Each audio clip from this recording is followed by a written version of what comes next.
Fake the handoff, reverse around the far side. Look at that close. And then the splash play on the tackle. Hamilton cuts his way back to the middle part of the field. He's off to the races and gone.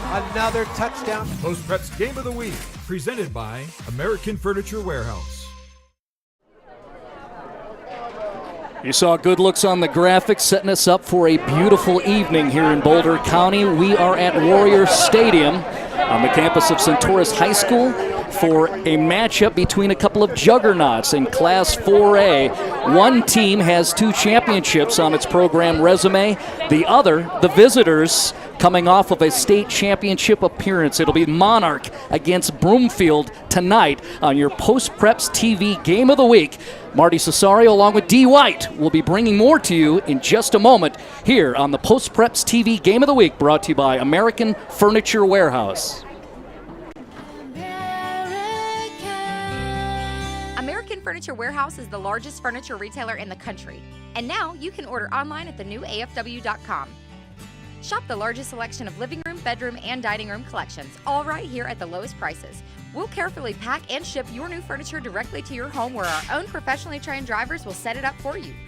We can deliver almost anywhere in the U.S. in our own fleet of trucks. Shop online with nationwide delivery at American Furniture Warehouse. Got an idea you think would make a great story in the Denver Post? Submit it at denverpost.com/news tips. Hey folks, I'm Kyle Newman with Post Preps TV, your weekly roundup on all things preps. Join me every week for all the latest news and analysis on Colorado high school football, basketball, wrestling, soccer, lacrosse, baseball, volleyball, softball, and many, many more sports. This is a huge top 10 game between these two teams. First, Dillon paces Evergreen with 13.7 points per game. Yes, sir, this win means so much. I know we've been battling all these past 2 weeks in practice. And that was an amazing moment for me to see him go from good quarterback to really elite Colorado high school quarterback. Hunter Willits and Grant Willits boast 5 state titles between them. Go to denverpost.com/preps for game highlights, a live stream of our Game of the Week on Post Preps Radio, and our weekly Post Preps podcast. Your sports, wherever you are, whenever you want it. Watch it online 24/7 at denverpost.com/DPTV.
Deserved round of applause. Nice performance of the national anthem by the Monarch High School Marching Band.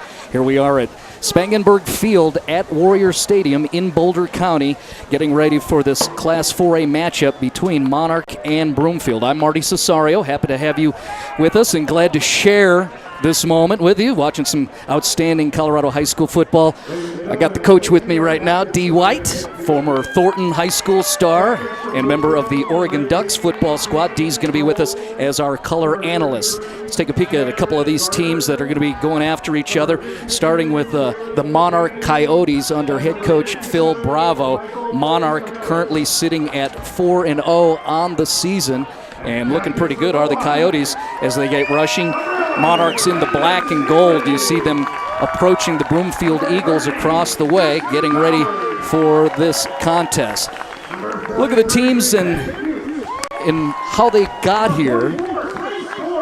you look at Broomfield, those are the visitors coming up from Broomfield High School. A couple of losses sitting at 2-2, but you look at who the losses are. Those are quality losses, fair to say. Legacy, a 5A squad in that rivalry matchup, and then Windsor, outstanding under head coach Chris Jones. Otherwise, a couple of wins with Wheat Ridge and Greeley Central, now into the heart of the Broomfield schedule, starting with this game against Mohai tonight. Looking at Monarch and the Coyotes and their resume so far in 2017, you see 4 straight victories to start off the 2017 season. That's a nice win over Rampart, a very good squad down there in the Colorado Springs area. Squeaked by Brighton in a tough matchup just last week, and here they are sitting at 4-0. You look at some of the great games that we've had through the course of this 2017 season with Denver Post.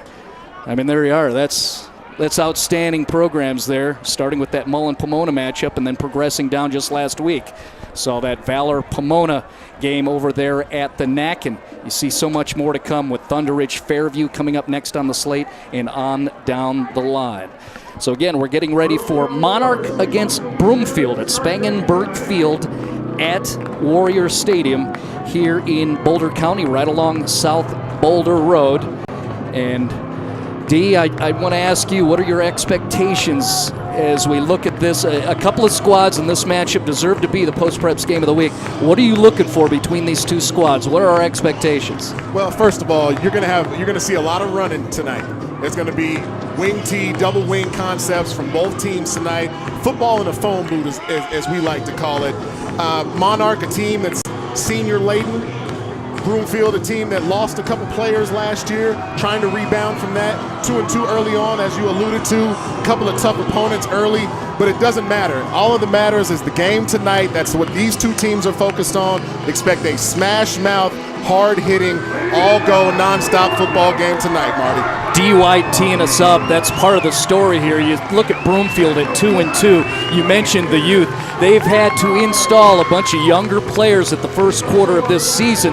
Now getting a few of those players back, and you mentioned toughness too. We're going to see a lot of slobber knockers, people hitting each other. It's going to be a very, very physical affair between these two very good programs in Monarch and Broomfield. There's a look at Broomfield with the silver helmets, and they've got the white trimmed in the blue. They're across the way. They are visiting, making the move up from the northwest to get to this field at Warrior Stadium. Broomfield sitting at 2-2 on the year. I mentioned that, currently ranked 6th in the Denver Post-Preps poll under head coach Blair Hubbard. His second year as the head man with the program just last year took the squad in his inaugural year to the state championship game, which eventually turned out to be a loss against Pine Creek. Pine Creek's a tough team. That's a tough team to get your first start in we a cut you slack. Game. Exactly. Absolutely. That is so true. But a great showing for them last year. I'm looking for them to maybe bounce back tonight. This is a huge game for them tonight. One of those players, Stephen Kroll, the quarterback, lead player for Broomfield, was part of that team last year that advanced to the championship game, and he will be quarterbacking the Broomfield Eagles. And there's a couple of other players on Broomfield, senior leaders, that are certainly going to be a big part of what Broomfield's going to show you this evening. Monarch, number 5 in the Denver Post-Preps poll under head coach Phil Bravo, his 20th season as the head man of the Mohai football program. He's the guy who started it. He launched Monarch's football team and continues to be here.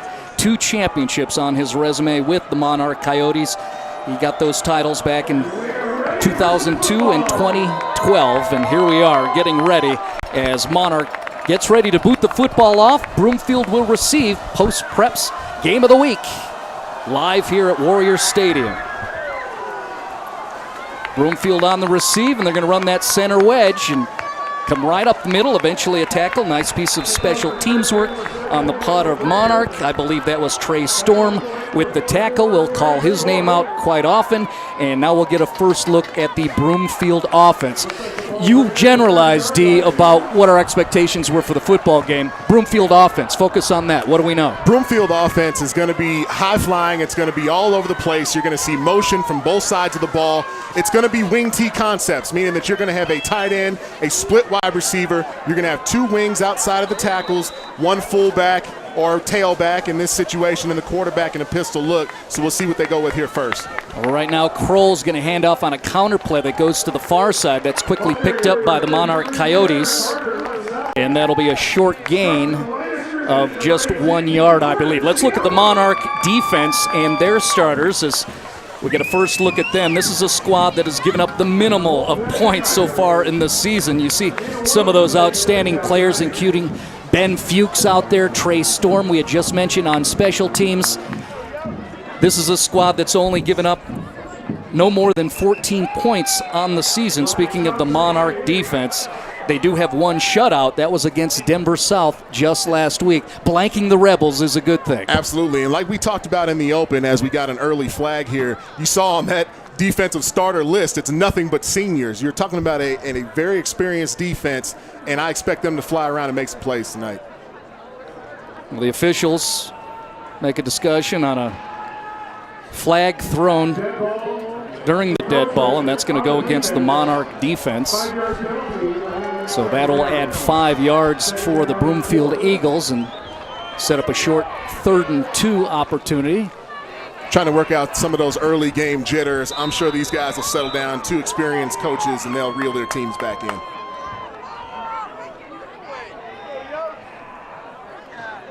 Kroll's going to give to the belly of the fullback, and that'll go right up the middle for a gain of 2 or 3 yards. The carry for Broomfield, that was Mitchell Gorman, the senior running back, getting the carry. Well, and Sibley Landon kind of slid in there and made the tackle on a great play there. Now we're looking at a 3rd and short. Another thing to keep your eye on with these wing T, double wing type of offenses that we're looking at, you're going to see a lot of false starts. You're going to see a lot of offsides, a lot of motion, a lot of things that are going to generate thoughts into the heads of these linebackers and defensive linemen. Here it is, 3rd and 1. Another man in motion behind Kroll. Again, he gives to the middle to the fullback, just flanking him, and that's Gorman, who picks up the short gain, but that'll be enough for the first down. Well, and on that play, this is a play that you're going to see quite often from Broomfield. It's almost a delayed draw. It's a delay trying to set up blocking on the interior of the offensive line, create a couple of gaps that those running backs can run through, and that's exactly what we saw in the last play. Gorman for 2 yards and a first down established for the Broomfield offense. Kroll's going to pass this time. He goes downfield, ISO situation, and a great piece of defensive work by the Monarch Coyotes. Jack Kapushin makes the play. I don't think it's an interception. He was out of bounds. No, just out of bounds there. Great play. The ball a little bit underthrown. DB comes around. Kapushkin makes a great play on the ball. Actually, if he has probably 6 inches to the inside of that outside of bounds line, he's probably gone the other way with it with the Monarch offense. But still, nonetheless, a great play. Remember, at the end of the game, we'll choose the American Furniture Warehouse Player of the Game, AFW. We appreciate them for over 40 fabulous years of making them your #1 furniture store. Visit www.afw.com during their anniversary event. Another handoff to the interior, quickly picked up by the Monarch defense. Tackle made by Ben Fuchs. Well, and this is a little bit more of what we're going to be seeing all night long. Long, sustained, smash mouth type of drives. If you're looking for high flying and long passes and a bunch of big plays, you may not see them. And if you do see them, you're going to see them through the running game tonight. Yeah, if this was a boxing match, nobody's dancing, right? Absolutely. Just look you right in the eyeballs. This is toe-to-toe. Let's throw haymakers. Brings up a 3rd down play here. 9 yards to go. Kroll looking downfield again. Left-hand release. Looked like it was nearly caught by Matt Foster, and then ball knocked out of the receiver's hands. Looks like they're trying to pick on that right side of the Monarch defense. Both of the passes so far on this drive, both went to that side of the field, deeper passes, trying to take some shots to open up this Monarch defense to maybe get some things underneath going forward. Punt formation. Foster is flanked by Kroll. That's an odd punt formation here. Definitely is. Goes to Foster, rugby-style kick, gets it over and through the defenders, and the ball's going to go over the 25-yard line, closer to the 20. It'll eventually get down by the Eagles special teams unit.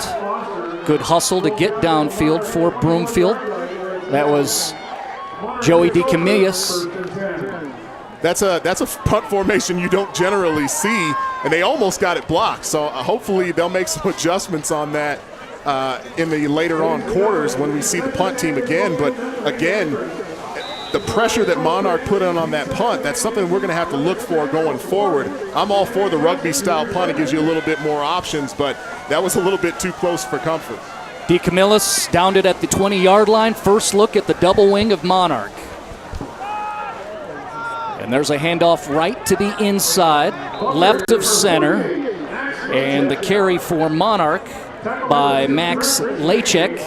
See big 48 right there and a short gain from Ojai. You're going to see a lot of fullbacks tonight, especially on the Monarch side. You're going to see him in the stack. You're going to see him in the I formation directly behind the quarterback. And also, we can take a look at these offensive starters. Again, we talked about how senior-laden this team is, and it's no different when you're taking a look here. Lachek, you see up there on the list of starters, along with Polaconi, who'll be another ball carrier. There's a little missed exchange and an opportunity for Broomfield to stop Mohai for no loss or maybe a loss on the play. We'll have to get a read from the officials. The way that Monarch practices this double wing and the way that they kind of set things up, one thing that you're also going to notice is usually your fullback is 2 to 3 yards behind the quarterback. As we saw in the last play, the fullback is literally almost has his helmet on the butt of the quarterback. We like to call that a sniffer back because he is sniffing the backside of the quarterback. That's how close he is to the line of scrimmage as we see him line up here. 3rd down and 5. Mohai needs 5 to get the first down. Quarterback give right up the middle. He is going to gain the first down. That's a nice piece of work by C.J. Schmansky, the quarterback for Monarch. Schmansky there on the designed quarterback run. There was a quarterback delay where it looks like he's going to reverse pivot and hand off to a running back, and instead takes that drop step and comes right back forward for a nice gain on that play. Set the ball down at the 35-yard line. 9-yard gain by Schmansky. Look at the Broomfield starting defense. Trace Jaramillo. He is one of your outstanding players playing the outside linebacker position. He was part of that team that made it to the championship in 2016. Quick give, not a lot of time between snaps when you're watching Monarch football, and there it is right there. They go right up the middle, and Broomfield makes the stop for a short gain. Well, and Max Lachek, he's a guy that they're going to get the ball into his hands several times tonight. He's also one of the leading receivers on this team outside of the backfield, so that's something to keep an eye on. But they want to pound the inside early. Coach Bravo does, and that's usually his game plan, is pound the middle early, get on the outsides later. So they want to beat up this Broomfield defense and the interior of that front 7 to open up some holes on the outside. 2nd down and 9 after a gain of 1 on the first down play. Again, the double wing set up, and it'll be a keeper by Schmansky, and he'll be stopped for no gain whatsoever by the Broomfield defense. Looked like number 43 on that play, Noah Jensen, with a great play for the Broomfield defense. They are really stout so far early in this game up front for that defensive line. Those fullback dives that we talked about, the quarterback keeps so far, they've really been holding it down up front and not allowing the big chunk plays that Monarch likes to provide. 2 plays, just 2 yards on this set of downs after the nice play by Noah Jensen. One of the players, the Broomfield leaders, returning after an injury, makes a nice play right there, sets up 3rd and 8 for the Monarch offense. This time to the outside, off tackle, and that is a carry by Justin Kiss, and an excellent play by the Broomfield defense. We'll give credit, I believe that was 23-33 making the tackle on that, Tanner Gardner. Gardner and Jensen both in there on that. It looks like there is a flag on the play as well, but we just talked about beating them up on the inside and trying to take it outside, and it looks like maybe there was a holding on the exterior there. Well, we'll look at the replay there. And initially getting in on the play for Broomfield's defense was Trace Jaramillo. And then you saw the reaction by both players in white. That's the Broomfield Eagles and the coaching staff across the way. That's going to lead to a first down. And look at the march off camera to the left of your screen that you're watching. So a personal foul instead of Broomfield making a stop on downs. Now Monarch is across midfield. So far, the biggest chunk play of the game came on a penalty, and here's that stacked formation, 3 running backs in the backfield. Mohai gets a first down on a flag and back to business with the double wing. Shot up the gut for Monarch. Justin Kiss on the carry. Stack pitch. That's what that play is right there. It's just one little pivot for the quarterback, a long pitch to the lone tailback back there, two fullbacks in front of him. You've got one coming to kick out, and you've got one leading through the hole, and that running back's got two options. He can either bounce it or he can take it up in the middle of the defense there, and that's what we saw on this play. But that play has so many different variations of what they can run out of it. So Coach Bravo is very creative. We're going to see a lot of special plays tonight. That was a gain of 1 by Kiss, 2nd and 9, 7th play of the drive. Szymanski rolls this way, unable to connect with his receiver coming to the near side. So that'll fall incomplete. 3rd down play coming up for Mohai. We talked about the captain Laychek there. Just couldn't get a handle on the ball. Maybe had a chance at a 1st down if he's able to reel that in. But that's just your standard wing T boot pass, because on that play, they flexed a tight end out to wide receiver, and that gives you the wing T concept with only having 1 tight end instead of 2, which is the normal Mohai double wing look. Already a 4-minute drive for Monarch. This is what we expected, right? You're not going to get a lot of possessions. Absolutely not. Not at all. 3rd down, 9 yards to go for Monarch. Watch the tight ends here, 3rd and long. Right up the middle, and then it's stacked up by the Broomfield defense. Give credit to Michael DeCamillis. Well, as you said, stacked it up on defense. They stacked up the stack of the Mohai offense on that play. Great play there. Jaramillo and a couple of players getting there to make a play. Interesting call. Now you're going to see a lot of running here on 3rd down, which may frustrate you a little bit if you're used to NFL and college and wide open offenses. That's not what you're going to see tonight. It's all 3 yards in a cloud of dust, baby. Ball set at the 44-yard line. That's the plus 44. Still punt formation. They will release, so Mohai trying to pin Broomfield back. Ball let loose. Can't find the pylon, so the Broomfield Eagles will set up for their 2nd possession at their own 20-yard line.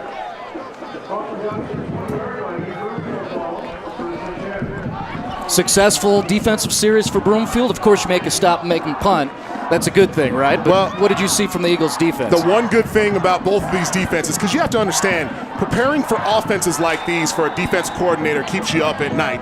These are hard things to kind of plan for because you're so used to spread offenses. And as we talk about it, Broomfield now in a spread look, which they haven't shown a whole lot this season yet.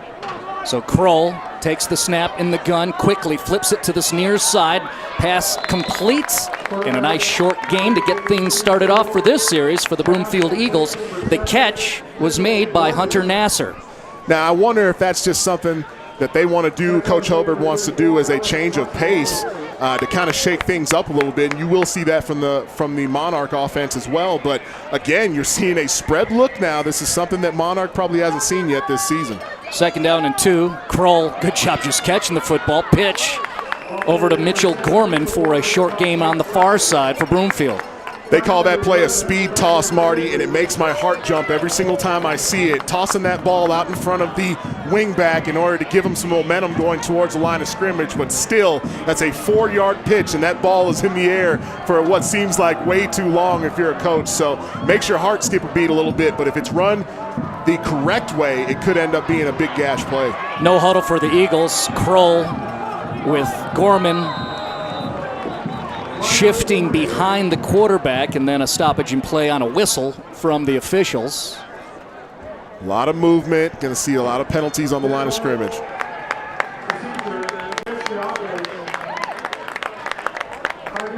So the infraction against the offense, 5 yards backward. That'll set up a 3rd and 8. This series started with Kroll to Nasser on a 7-yard pass completion. Since then, not much. And we'll see what the Broomfield Eagles want to do here offensively. Gorman shifts to the left side of Kroll and then back behind. Kroll looks downfield, feels the pressure, moves to the far side. A couple of big guys in front of him. Tried to find a streaking receiver along the far side of the seam, but couldn't make that connection with Tanner Gardner. Ball falls incomplete. Boy, a ball that you throw over the middle of the field, and that's one thing that they always tell quarterbacks, Marty. You want to never throw late across the middle of the field if you're a quarterback. But it looks like he did have a guy in stride just outside of the reach of the receiver there. And again, here's that funky punt formation that we saw earlier. Monarch got pretty close in the last one, so we'll have to see. Most of the pressure came from our near side here down on the bottom. Makes me nervous looking at it, knowing there's two skills guys back there. This is Broomfield's punt formation. Again, rugby kick, high up in the air, end over end. It's going to fall before midfield, and then a nice roll and good hustle in special teams. Downing it for Broomfield is, again, Joey DeCamillis. And so Monarch's going to set up what looks like around the 45-yard line in their territory. Correct myself, that'll be set up right at their own 43. A look down onto the offense. There's head coach Phil Bravo. He's got his back to us with the headset on. Fun to talk to Coach Bravo during the week.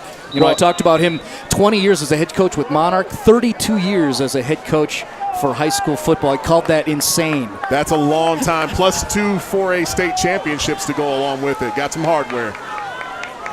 So under 3.5 to play here in the first quarter.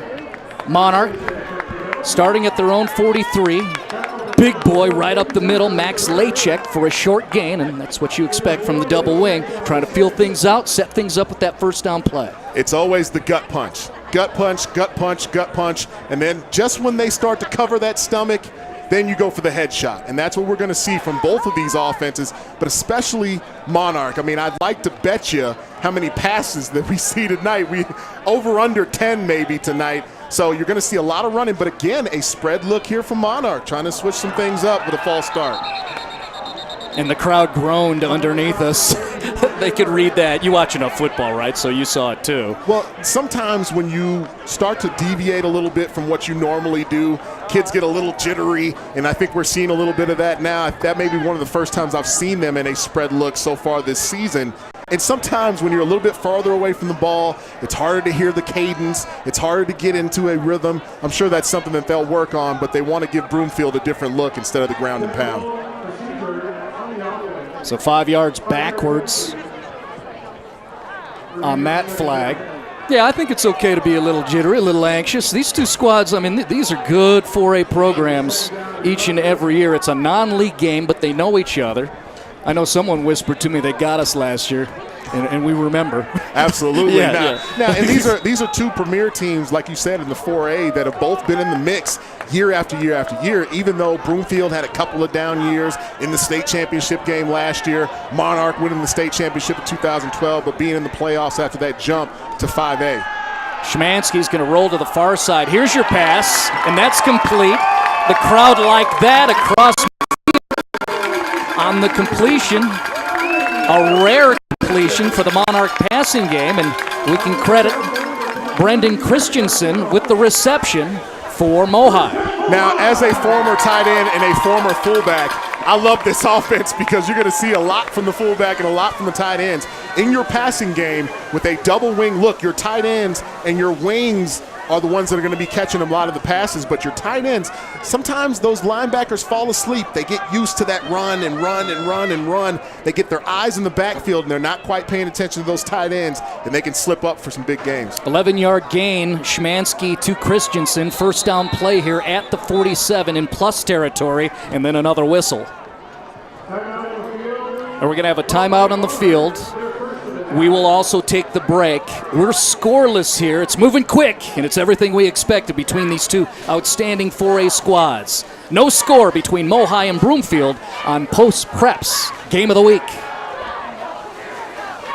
What's up with the Broncos quarterback situation? Did you see that triple-double Nikola Jokic put up? And how about that walk-off home run at Coors Field last night? I'm Alexis Perry, and I've got all of those stories and more right here with the Denver Post Sports Minute. Stay up to date with the Broncos, Rockies, Nuggets, Avalanche, Rapids, and even college sports. You're busy, we get it. That's why the quick-hitting Denver Post Sports Minute is so easy to find. Just go to denverpost.com/video or like us on Facebook to have the Sports Minute on your newsfeed each and every day. Wherever you are, whenever you want it, watch the Denver Post Sports Minute 20. Got an idea you think would make a great story in the Denver Post? Submit it at denverpost.com/news tips. Scoreless here, Mohai with the football. Still first quarter. There go the Coyotes. Schmancy's going to keep it. Broomfield Eagles defenders, they find the quarterback, drop him for a short gain. Now on that play, that little quarterback delay It seems Broomfield has started to figure that out. And when you play against a wing T or a double wing offense, the one thing you're keying on is your guards. You read your guards. Wherever your guards go, generally that's going to show you where the play is going. If the guards pull to the right, more than likely the play is going right, and vice versa if they're going to the left. So make sure you're watching those guards. That's going to let you know where the play goes. 2nd down and 9, back to the passing game. Szymanski finds his receiver. There's a big piece of work, and Ben Kroll, tight end, collecting the football for a gain of about 4 or 5. You think Ben lifts weights a little bit? Yeah, I think that happens. He looks like a mini Gronkowski. Look at him out there. Is that a 97? Excuse me. It looked like an 87. It looked like he could have been another Gronkowski brother on that one, dragging a couple of guys for an extra yard. Short gain of 4 yards on the completion to the big senior tight end, Ben Kroll. And that sets up 3rd and 5 here for Monarch, and a jump by one of the defenders. Trying to get a read on one of those wings, right, going into motion. This is the ultra-famous Phil Bravo no play. That's what they call that. Don't got any sound there from there we go. And this is actually going to go against Bravo's offensive unit, which he will not be happy about, because they call this no play for a reason, because the offense knows that there's going to be no play run. The play is completely designed to use that motion and create an opportunity to get the defense to jump off sides, but sometimes it does backfire and hits it on the offensive side too. Well, Coach Bravo on the near side and his staff shuffling a couple of players, awaiting the 5th play of the 2nd series for the Monarch Coyotes, the number 5 team in the state, against Broomfield, ranked number 6 in the Denver Post Preps poll. Szymanski's going to throw again, one-on-one situation, and the crowd enjoys that. Downstairs at Spangenberg Field, long completion. Brendan Christensen has 2 receptions here in this first half. Great play by Szymanski there. You're going to see it here on the replay. A great ball, puts enough air underneath it to allow his wide receiver to run underneath, and a great catch by Christensen there in order to bring that down with a defender right in front of him.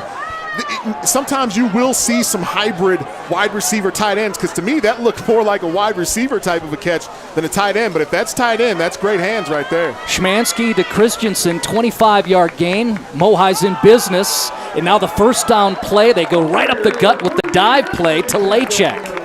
One of the other staples of the double wing T offense is the trap. One of the greatest running plays that's ever been called in the history of mankind. That's when you let the last guy on the line of scrimmage run free and allow a pull blocker from the other side of the field to blow and kick him out and allow for a running game underneath. So great run again there for the fullback and the Mohai offense. Well, there you go. Mohai Broomfield, the way they run their offenses, it's going to be quick. We're already flipping sides. That's the end of 1 quarter of play, but the Coyotes are driving into the red zone. 2nd quarter coming up on Post Preps Game of the Week. American Furniture Warehouse is the largest furniture retailer in the country. And now you can order online at thenewafw.com. Shop the largest selection of living room, bedroom, and dining room collections, all right here at the lowest prices. We'll carefully pack and ship your new furniture directly to your home, where our own professionally trained drivers will set it up for you. We can deliver almost anywhere in the U.S. in our own fleet of trucks. Shop online with nationwide delivery at American Furniture Warehouse. Don't want to miss any of our Post Preps TV broadcasts? Like us on Facebook and turn on page notifications at facebook.com/postpreps.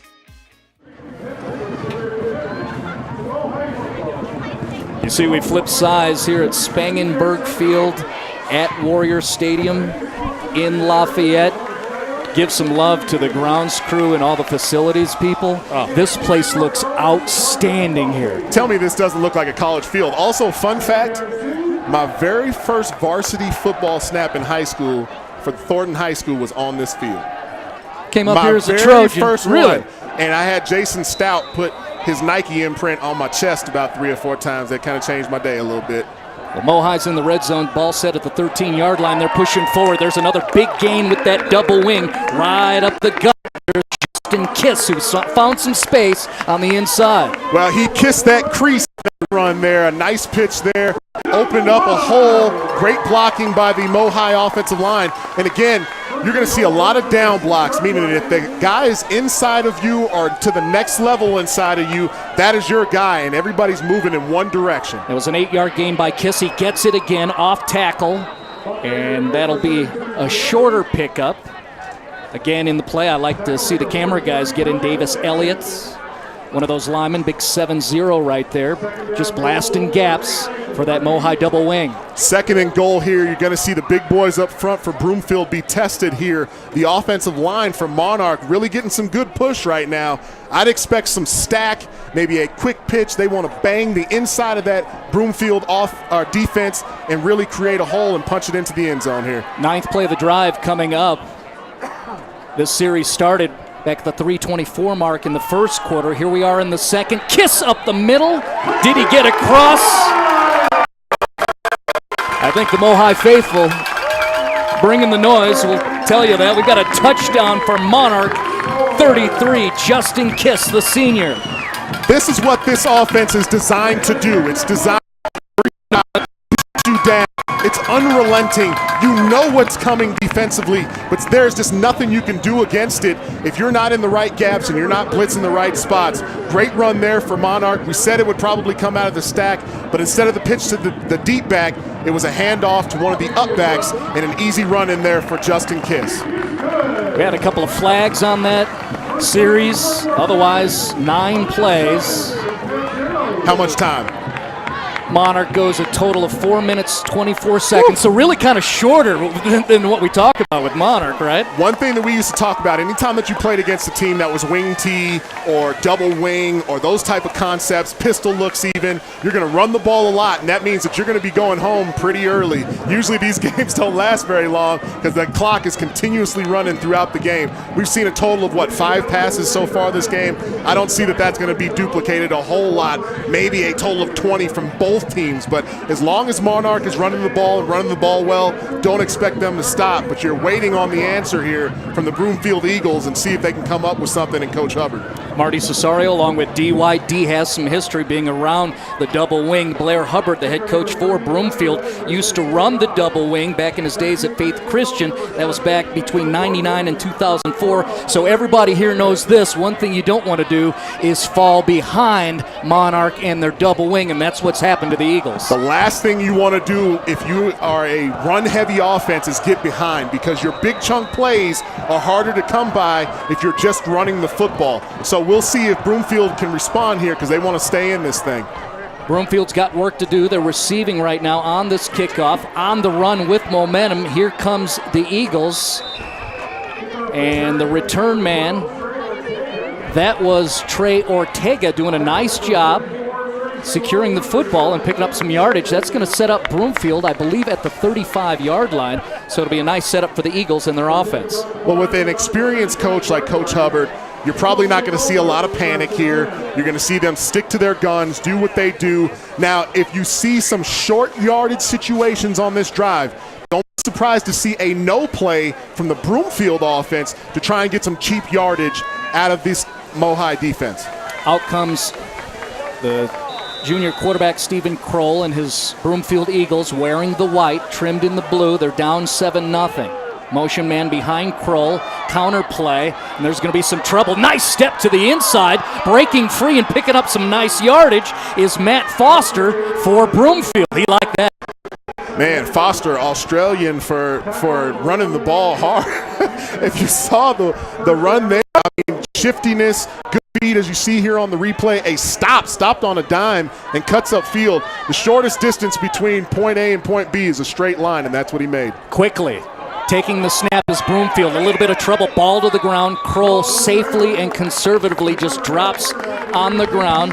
Defensively, Trey Storm likes the outcome of the play, so Broomfield, after the pickup from Foster, they go backwards on the missed exchange in the gun. 3 things you don't want to do with this type of an offense. You can't get behind, you have to secure the ball, and you try and avoid long situations because now you become predictable.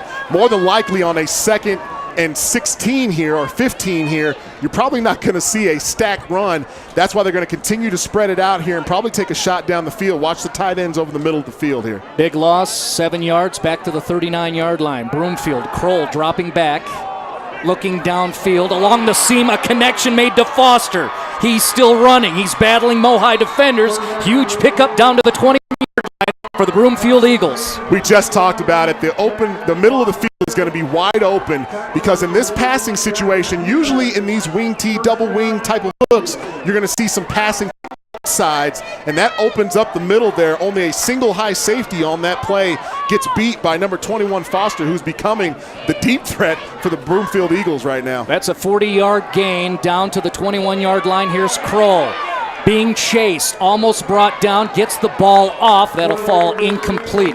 Nice hustle on the pressure in the backfield by Trey Storm, the defensive end, the senior. One of the hardest things a quarterback can do in any offense at any level is to throw on the run. And generally what you're seeing is a lot of right-handed quarterbacks, especially in high school.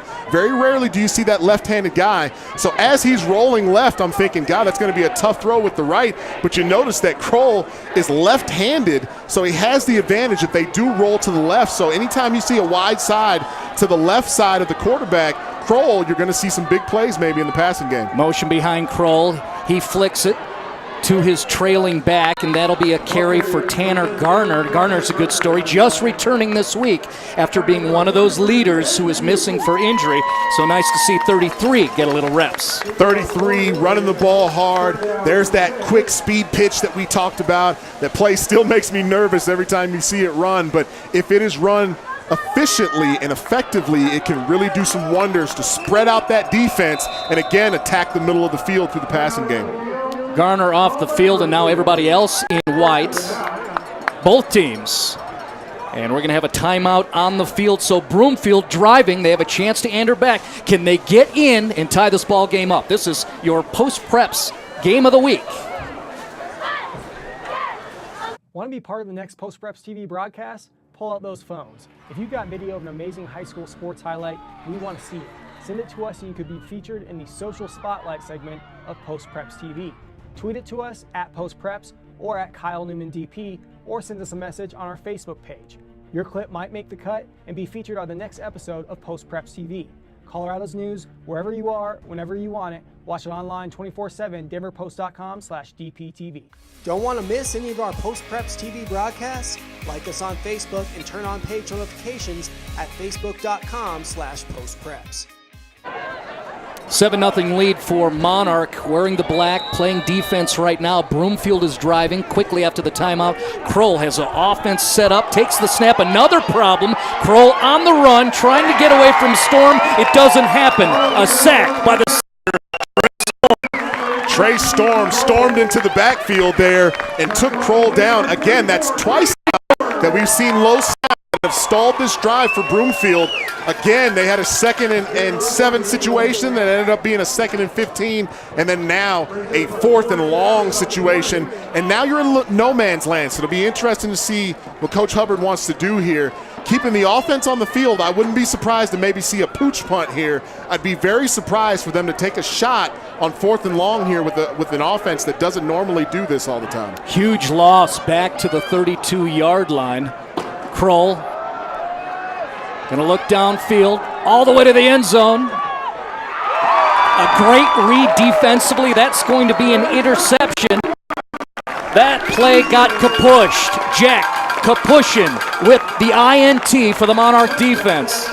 Well, he almost had one on the opening drive of the game and just stepped out of bounds.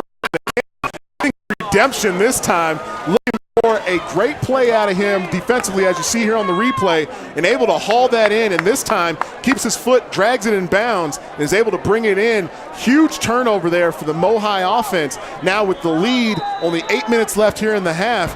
Expect them to try and grind this clock down and get a score late and not give Broomfield the ball back before the half ends. Looked like Aaron Martinez had some space, but Kapushin jumps in front of it in the end zone, gets the interception for Monarch, and here comes the Coyotes offensively.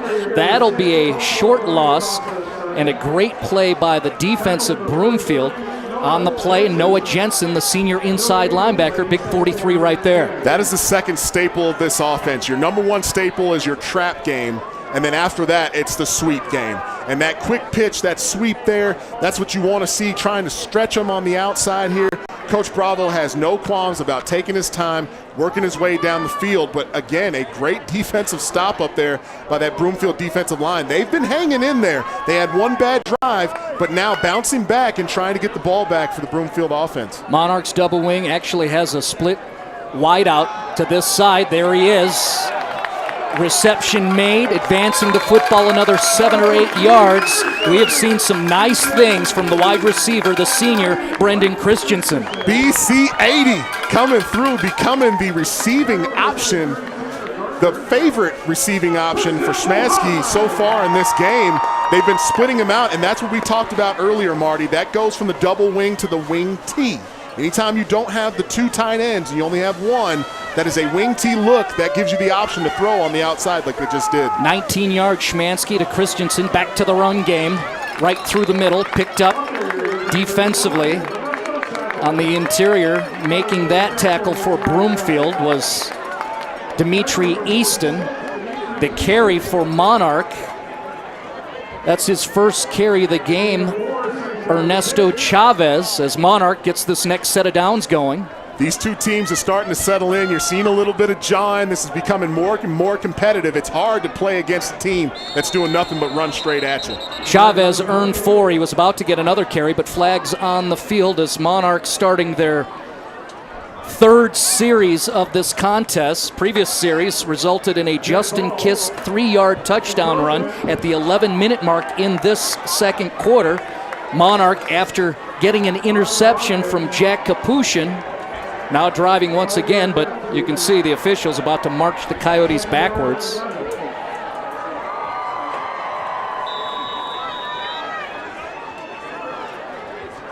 Flag takes the Coyotes back to their own 38-yard line, and a second down play coming up as the Coyotes and Szymanski, the quarterback, break from the huddle. But the one thing you want to pay attention to, that clock continues to tick. Bravo wants to take as much time as possible.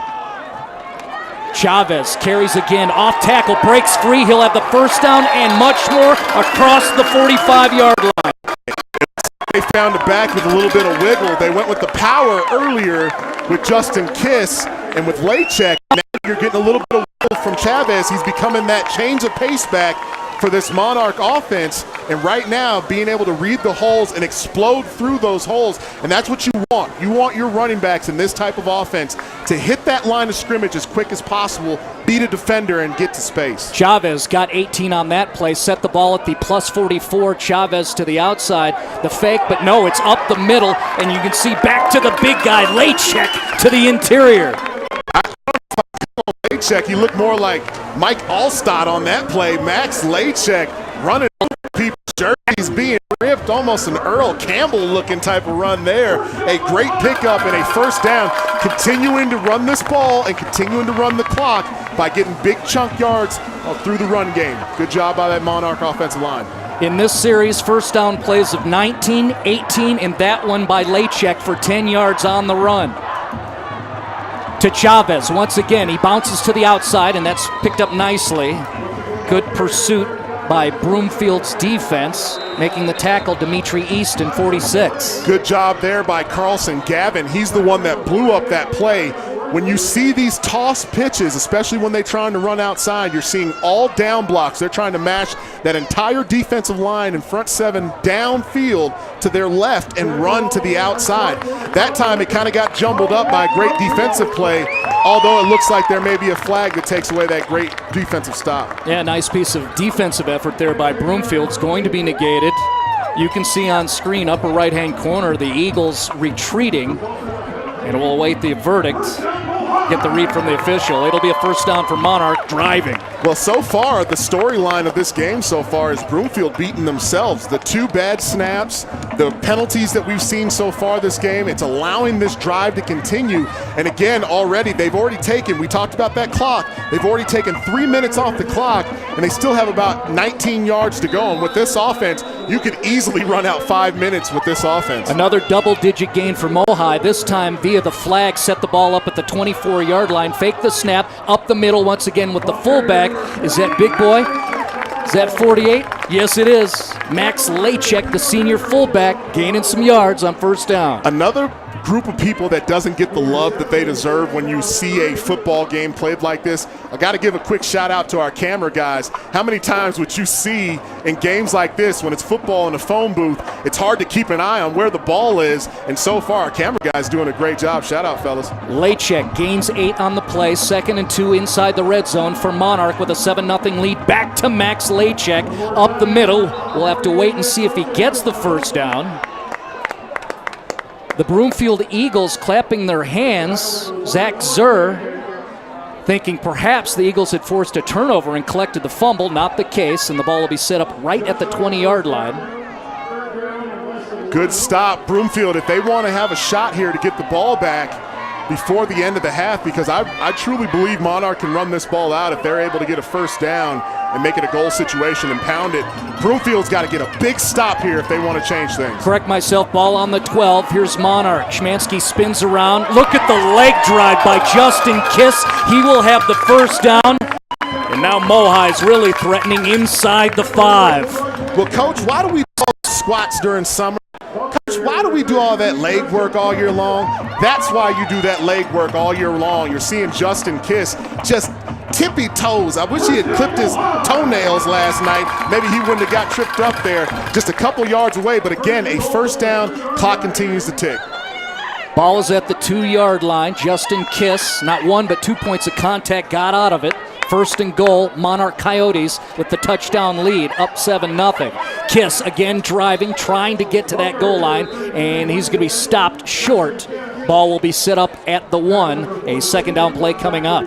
One advantage that you see with Kiss so far in this game is that he's a taller kid, a kid that in those short yardage runs, even if he falls forward, it's a gain of 2 yards. So again, I would expect that they're going to attack that right side again. It looks like that's the side that they've been valuing and the side they've been getting the push on. So again, I would expect maybe a run here to the right, but then again, if Broomfield is thinking the same way I'm thinking, maybe an outside run to the left, the wide side. Monarchs had the ball for 5 minutes. This is the 11th play. From the 1, Chavez up the middle, trying to push through. He's going to get across. Ernesto Chavez, the senior running back. Monarch has a 2-score lead. Evidently, Coach Bravo is seeing something on that right side. That right side of the offensive line is really getting some push on the left side of that Broomfield defensive line. And again, Coach Bravo is a creature of habit. If they can continue to run on that right side, expect 20 to 30 more runs on that right side before the end of the night. And just when Broomfield starts to adjust, they'll pop it to the left. So Broomfield's got to make some adjustments and make some plays here before the end of the half to try and stay relevant. Tyler Lamphere delivered the ball through the uprights on the PAT. There are flags on the field. We'll see how that impacts the football game. Schmansky's going to go find out and get a read on it. By the way, on that Chavez 1-yard touchdown plunge, Calvin Williams, the junior guard, I saw you, doing a nice job on that right side of the line, helping his ball carrier get across. Marty, everybody can be a genius when you watch this offense. All you got to do is watch the guards. Right. If you watch the guards are going to tell you exactly where the play is going. I'm not a genius. I like to be a self-proclaimed genius, but that's not exactly how this works. These offenses are simple, but conversely, what that makes you think, though, is that it's so simple, how can the defense not figure it out? But it's all about angles. Both of these offenses, the way that they run in this running game, it's all about angles. If they can get the right angle on somebody, you don't need huge holes in this offense, especially with the slippery running backs in the running game that we're seeing from Chavez and from Kiss. All they need is a little bit of a sliver of light, and they've been able to find it and pound for extra yards. Work to do for Broomfield. Guys in white coming back out. There's a look at Foster. He's going to go deep to receive. You mentioned both the running backs for Monarch who have scored so far in this first half of this game up here at Warrior Stadium. Justin Kiss, 3-yard touchdown run, 11-minute mark, second quarter. And you just witnessed Ernesto Chavez from 1 yard out at the 2:39 mark in the second quarter. And there's the impact of that flag on the PAT. Look at where Lamphere is going to put the football down. He's going to kick off from the plus 45. Anytime that I saw this as a coach, I'd always think to myself, as a kid, you probably want to put it between the uprights here when you have a chance on a kickoff. You're this close, you might as well take a shot at it. But it looks like they may try and pooch it and pin them in deep. I feel you, though. You got a little macho. Yeah, I know you're a kicker, but you got a macho. It. Go ahead, put it through. There's the pooch.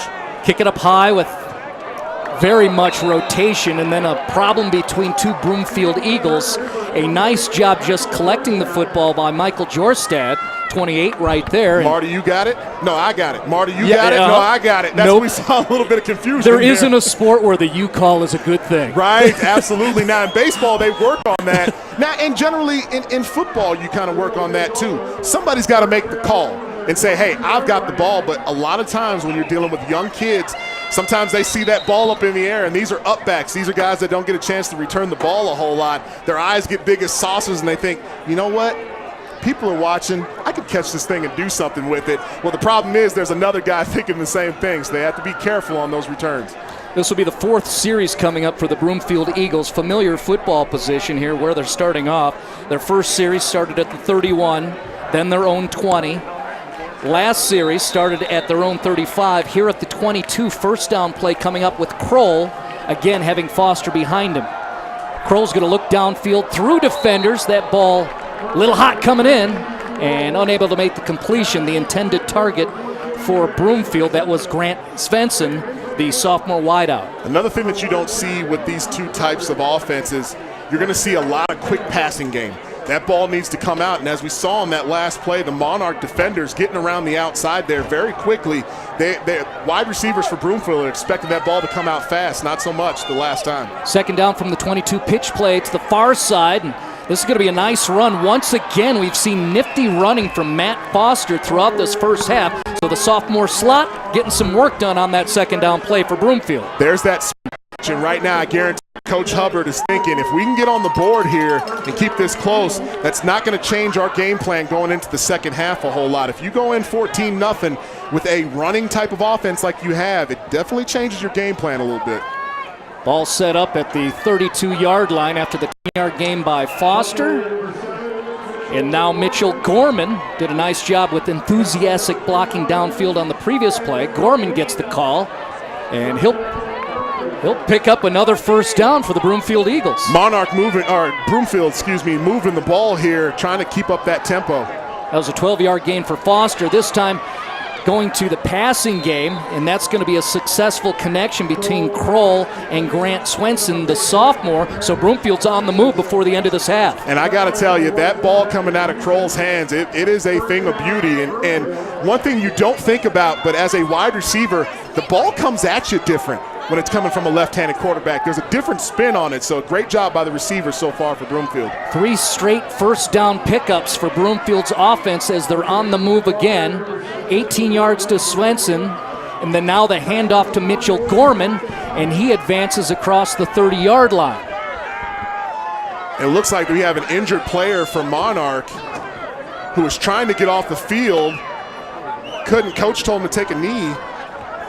That play continues, too. They get the ball out to the outside. On the far side, that's Matt Foster receiving the football for a short gain. That's going to be close to a first down. Now Foster coming up with a little limp. Ben Fuchs, it looked like, got banged up on the last play. Couldn't get off the field. Coach Bravo told him to take a knee and then told him to get back up and run off the field. A little bit of confusion there and had a defender running on late. So Broomfield taking advantage. That was a 3-yard pickup on the short toss to Foster. Back to the inside with the run game. Mitchell Gorman for 4 or 5. Broomfield keeps moving as we're about the 1-minute mark remaining in the first half. No panic from Coach Hubbard, taking his time, making sure that they get points on the board on this drive.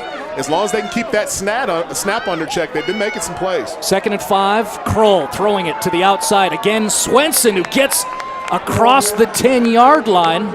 Broomfield's found them hustling as they picked up tempo with their offense. As a former Oregon Duck, I notice an up-tempo offense when I see it, and that's what you're seeing from Broomfield. Maybe this change of pace was what they needed in order to get that offense going to surprise Monarch a little bit here.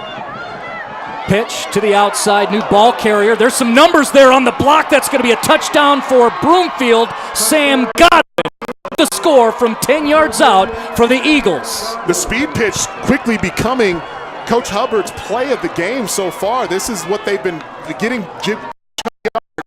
out on this play over and over and over again. It's hard to defend on that outside, but some great blocking up front, especially number 33, I believe that's Tanner Garner. Great blocking on the outside to pin everybody in, and an easy jaunt on the outside there. Await the point after attempt coming up here as you see a good look by Matthew Ike. Up and through, and just like that, Broomfield started that series at the 2:11 mark. Here we are at the 45-second mark. Big plays very quickly results in a touchdown for Sam Godwin from 10 yards out. Eagles back within 7. Something that you don't really expect from offenses like this is quick scoring drives, and they were able to do it, although a good sustained drive, but taking time off that clock, trying to make sure that they left Monarch with as little as possible, but making sure that they get on the board. That touchdown was paramount for this Broomfield offense in order to give them some confidence going into halftime. But now, 45 seconds on the clock. I'll be interested to see what Coach Bravo does here. Does he take the conservative approach, run the ball, run the clock out, go to halftime? Or does he think that his offense is working on all cylinders well enough that they may be able to take a shot here, maybe get into field goal range? So it'll be interesting to see what the offensive coaching staff does. Well, some of it will depend on what Matthew Ike does there, the freshman kicker. Good story with Matthew Ike. He's just a frush, right? He's about 130 pounds. Coach Hubbard made it a point to make sure we were aware that this kid as a frush has earned the love from the upperclassmen. That's hard to do. He's officially been adopted because of his play. Very good for the young player. Love to see that. That ball picked up by Monarch. The return man, I believe that's a 3-4 in Alex Matsumoto. Certainly was. Matsumoto advancing the football upfield. Good work by the senior. 3-4 center your screen. That ball's going to be set up at the 26-yard line. So we'll see, based on what D. White's saying. Is Monarch going to try to get some things done with just 41 seconds on the clock after Broomfield completely changed the pace of the football game and resulted in a score by Sam Godwin? We'll see what the Coyotes do on this first down play from their own 26. And as you alluded to, I think if they got out to maybe the 35 or the 40, maybe they would have taken a shot at it. But it looks like they're just going to be content to kneel it here and go to halftime. Maybe a good call by Coach Bravo. Doesn't want to rush things, doesn't want to panic, doesn't want to really kind of throw himself into a situation that could end up being on the negative side. So take the lead, go to halftime, live to fight another half.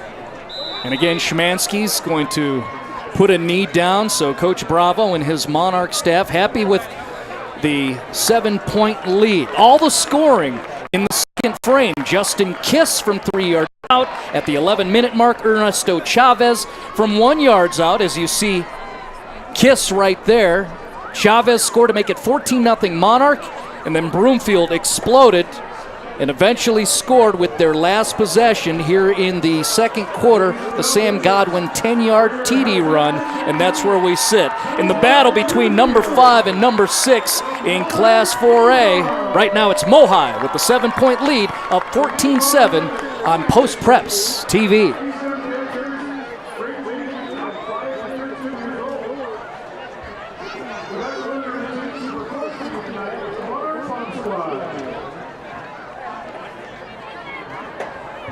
Want to be part of the next Post Preps TV broadcast? Pull out those phones. If you've got video of an amazing high school sports highlight, we want to see it. Send it to us so you could be featured in the social spotlight segment of Post Preps TV. Tweet it to us at Post Preps or at Kyle Newman DP, or send us a message on our Facebook page. Your clip might make the cut and be featured on the next episode of Post Preps TV. Colorado's news, wherever you are, whenever you want it. Watch it online 24/7, denverpost.com/DPTV. Don't want to miss any of our Post Preps TV broadcasts? Like us on Facebook and turn on page notifications at facebook.com/postpreps. American Furniture Warehouse is the largest furniture retailer in the country. And now you can order online at the new AFW.com. Shop the largest selection of living room, bedroom, and dining room collections, all right here at the lowest prices. We'll carefully pack and ship your new furniture directly to your home, where our own professionally trained drivers will set it up for you. We can deliver almost anywhere in the U.S. in our own fleet of trucks. Shop online with nationwide delivery at American Furniture Warehouse. Get the Denver Post Preps coverage delivered to your inbox. Sign up for newsletters at denverpost.com/alerts. Hey folks, I'm Kyle Newman with Post Preps TV, your weekly roundup on all things preps. Join me every week for all the latest news and analysis on Colorado high school football, basketball, wrestling, soccer, lacrosse, baseball, volleyball, softball, and many, many more sports. This is a huge top 10 game between these two teams. First, Dillon paces Evergreen with 13.7 points per game. Yes, sir, this win means so much. I know we've been battling all these past 2 weeks in practice. I mean, that was an amazing moment for me to see him go from good quarterback to really elite Colorado high school quarterback. Hunter Willits and Grant Willits boast 5 state titles between them. Go to denverpost.com/preps for game highlights, a live stream of our game of the week on Post Preps Radio, and our weekly Post Preps podcast. Your sports, wherever you are, whenever you want it. Watch it online 24/7 at denverpost.com/DPTV.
Halftime at Warriors Stadium in Lafayette, Colorado. Monarch, the home squad, with the 14-7 lead. Hopefully you're enjoying the halftime visuals. Now we bring you this special presentation of one of the best marching bands in the state of Colorado. Enjoy the Monarch Marching Band here on the Post Preps Game of the Week.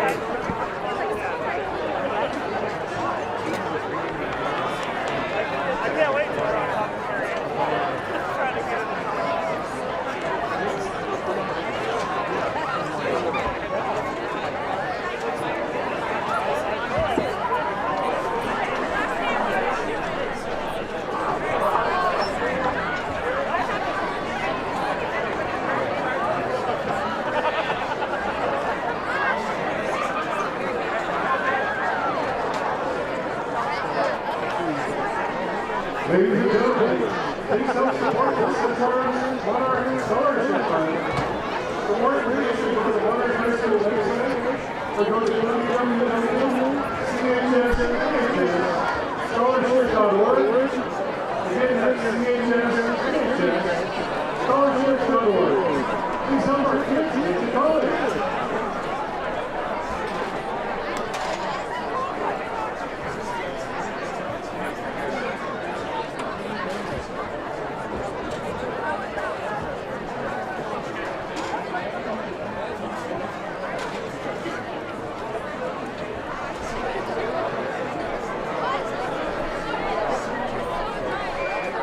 Ladies and gentlemen, for your continued halftime entertainment, please welcome your Monarch Marching Band.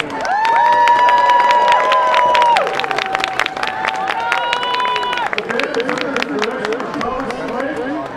Tonight they will be performing their 2016 show, Recharge. Ladies and gentlemen, your Monarch Marching Band.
Nice job. Big round of applause for the Monarch High School Marching Band.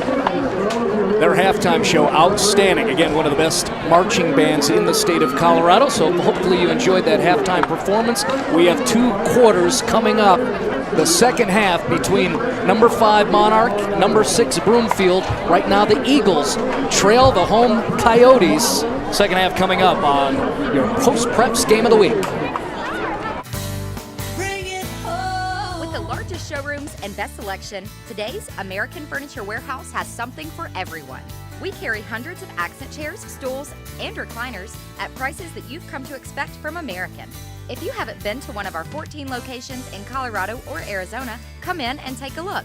Or shop online at afw.com and we'll white glove deliver into your home and set it up for you. American Furniture Warehouse, the lowest prices anywhere, anytime.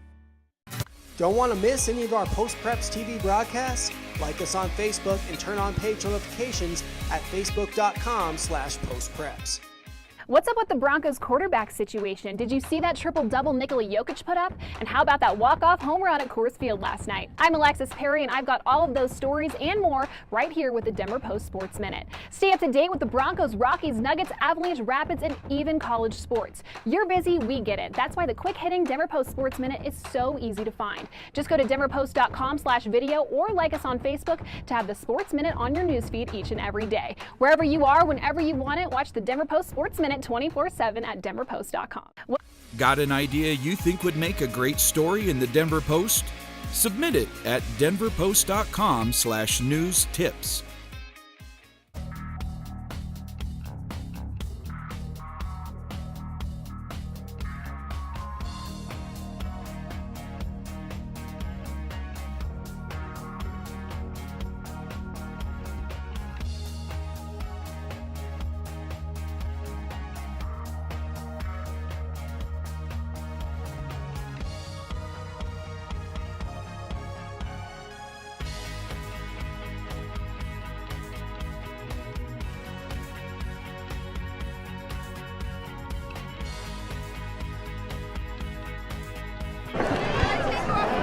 Boulder County in Lafayette, Colorado, north of the Denver metro area, for an outstanding contest between 5th-ranked Monarch and the number 6 Broomfield Eagles.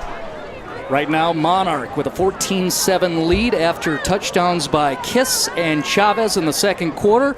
Broomfield able to get a touchdown at the 41-second mark in the second via a touchdown run from Sam Goodwin. And that's where we sit. Mohai, 14-7 over Broomfield. Marty Cesario along with D. White. D, I want to ask you, what did we see in the first half, and what do we expect here in the second half? Well, we saw exactly what we expected, a heavy running game from both teams, although Broomfield trying to spread it out a little bit and show Monarch some different looks. But, again, Monarch with the power running and able to keep the clock on their side and have owned the first half so far. Well, you can see we're about to witness some more of the power running of the Monarch offense as Matthew Ike kicks it deep. The return man, Alex Matsumoto, able to get the football over the 30-yard line. So with a 7-point lead, Monarch will start the second half with possession of the football.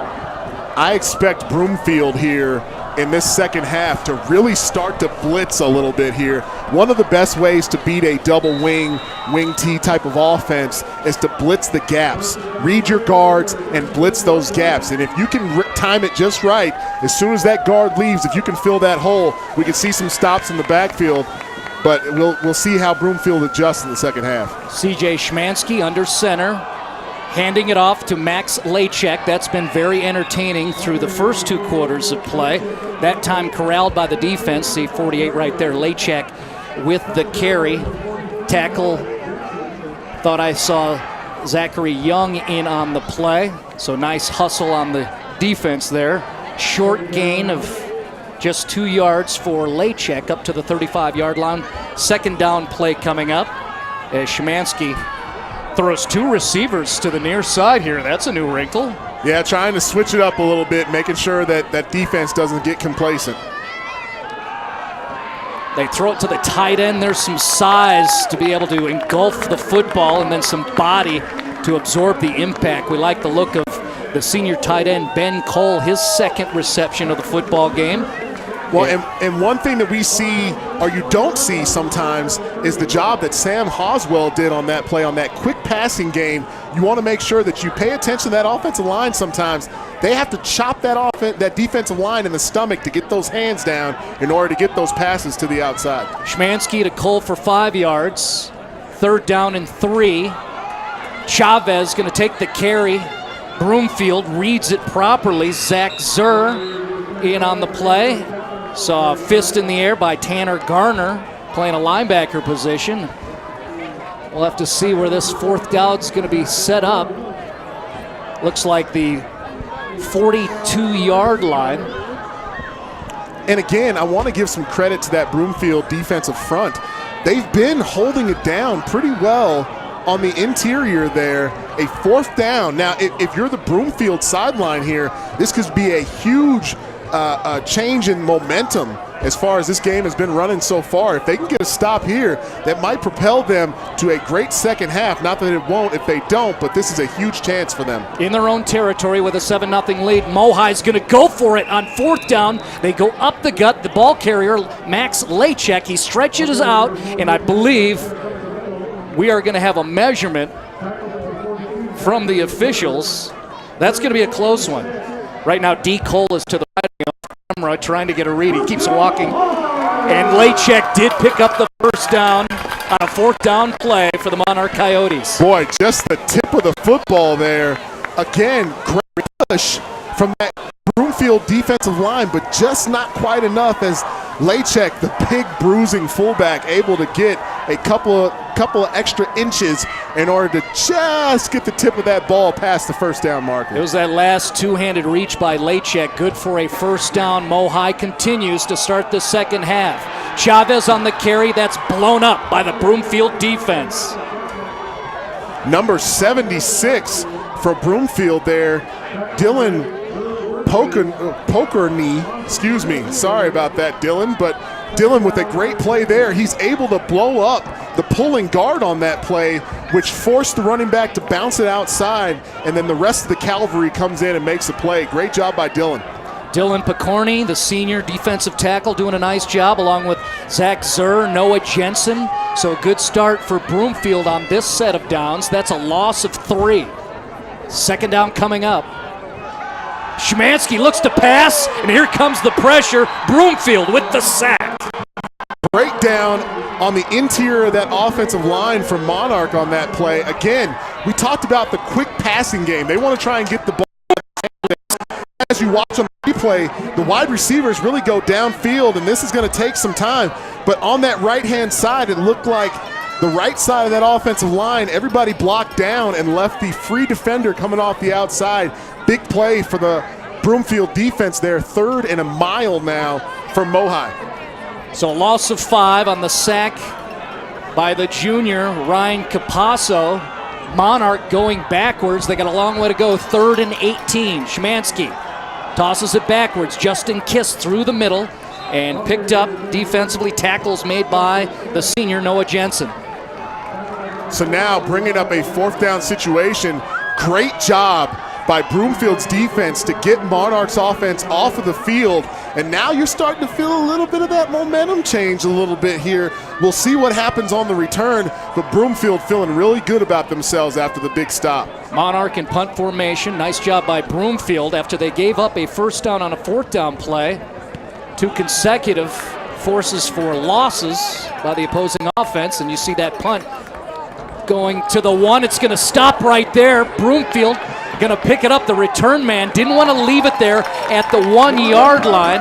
As long as it works, it's all right.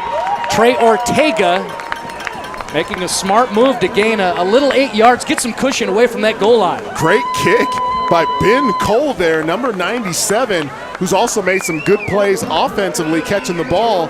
But A great punt from there. It looked like it was just going to pit her into the end zone there and just died right there at the 1. So a smart play to pick up that ball and try and give your offense a little bit of space out to what looks like about the 7-yard line. Great awareness, too, by Ortega. He knew he had room to make that play, so he got it out to the 10-yard line. Here comes Broomfield's offense. Pitch play to the far side. And there's some room with a lead blocker. That's a nice piece of running by Tanner Garner, the senior slot.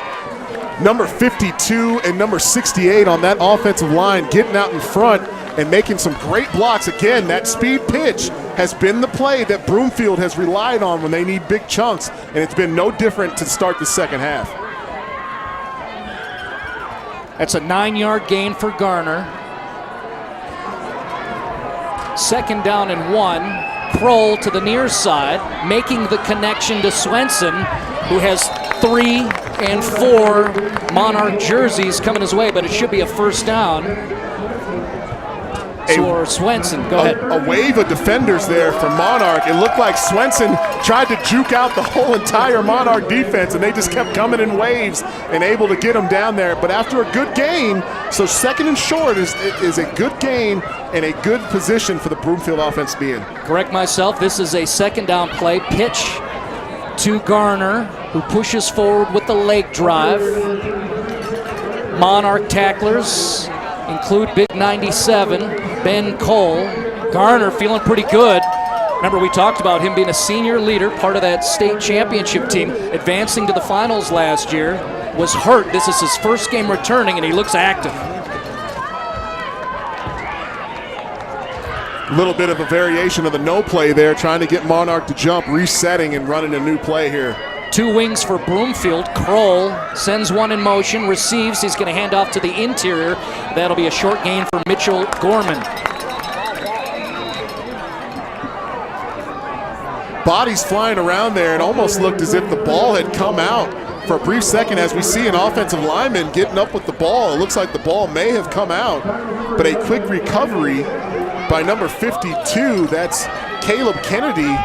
Johnny on the spot, getting back on the ball. Coach Hubbard thinking about going for it there on 4th down, but understanding the situation and not wanting to give the ball up potentially to Monarch with a short field. Caleb Kennedy, the only true 2-way starter for Blair Hubbard's Broomfield Eagles. When I talked to Hubbard, I said, so that's like an honor. Absolutely. And he agreed. Badge of honor. Absolutely. Here's that punt formation again. Kroll, or pardon me, the punt rolling to the far side rugby style, and then a great job pushing forward across the 30-yard line and eventually downed by Broomfield's Michael Jorstad. So that's where Monarch will set up with their 2nd series of the second half at the 30-yard line in Mohai territory. Coach Hubbard must have a stronger heart than I do every single time they line up in that punt formation. It makes me nervous. They've done it 3 or 4 times now in this game, and 3 or 4 times Monarch is just half of an arm's reach away from blocking it, but they tend to get those nice rolls on the rugby-style punts and a good roll there for Broomfield and flipping the field position game, which is also something that's huge when you're going against a team with a big run game. You saw Capasso feeling pretty good and confident. That'll come to his side. Fights off a blocker, gets in the mess. Other Broomfield tacklers. There's Capasso, 58 right there. Some confidence after Capasso previous series made the big sack. Zachary Zerr sliding in on that and making a great play as well on the tackle, slicing through that Monarch offensive line. They've been continuing to try and run to that right side, and I think Broomfield may have figured that out a little bit. We're starting to see some slanting to the right side of the Monarch offense, and that's going to cause some problems potentially, but could also set up a counter or a handbag headed the other direction. Remember, previous series, Broomfield's defense forced 2 consecutive losses, including Capasso making a play. That time, no gain. Now Schmansky to the air, and that's off target through the hands of the intended receiver. Falls to the ground, incomplete.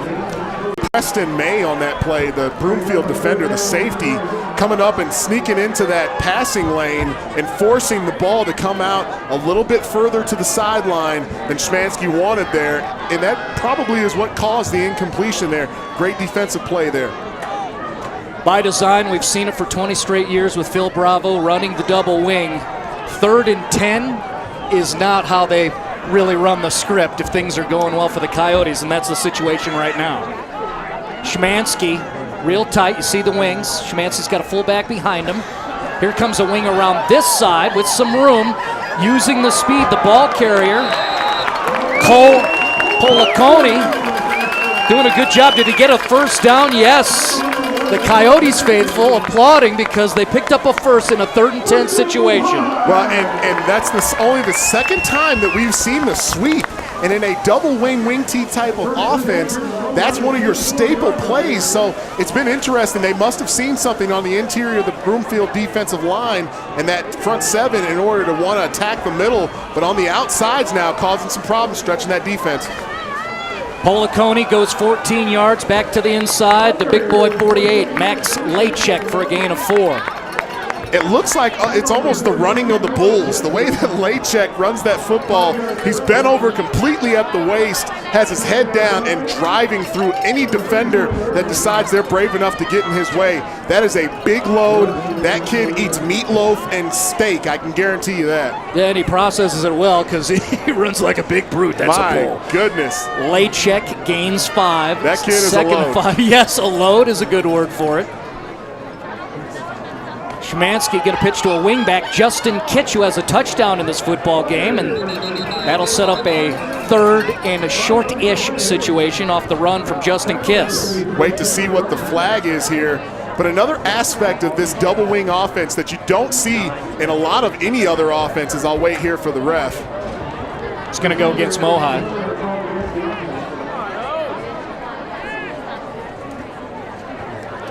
He gets paid by the hour.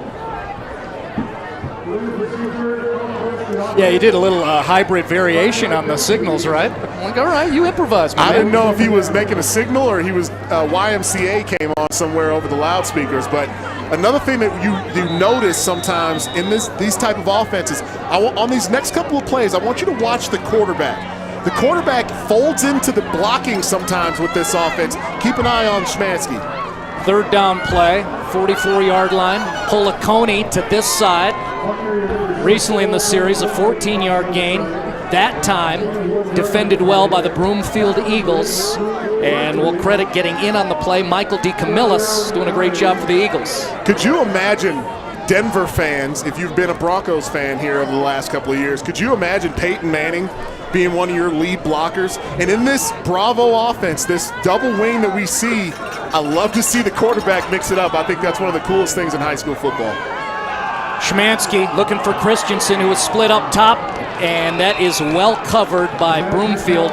Troy Finnegan, the junior safety, doing a nice job and getting some love from one of the staff members for Broomfield. Number 1 making a great play there, being physical at the line of scrimmage, threw off the timing for that. And in these short passing routes, it's all about timing. And anytime a defender can get his hands on a wide receiver, even if you're stopping him for half a second, for only a second, that's going to throw off that timing enough that it's going to be hard for the quarterback to complete that ball. Monarch in punt formation. And the release, downfield, receiving Garner. He's going to stay away from it, and it bounces out of bounds around the 15-yard line. So a good stand by the Broomfield defense. I'll tell you what, too, this kid, number 97 for Monarch, Ben Kroll, has had some great punts that have flipped field position. Again, remember on the last drive, kicked it and had it die at the half-inch line, which forced the returner to bring it out for a couple of yards. Now on this one, given no opportunity for the returner to return the ball there, kicking it out of bounds right there at the 14. Great job so far from Monarch on special teams, something that we tend to forget with these types of offenses. Eagles defense has done well, making stops on 2 series. Broomfield's offense has started at the 10 and now the 14-yard line. Far pitch to Garner on the run, and he is chased down by the defense of Mohai. We'll credit the tackle by C.J. Szymanski. It looks like live by the speed pitch, die by the speed pitch.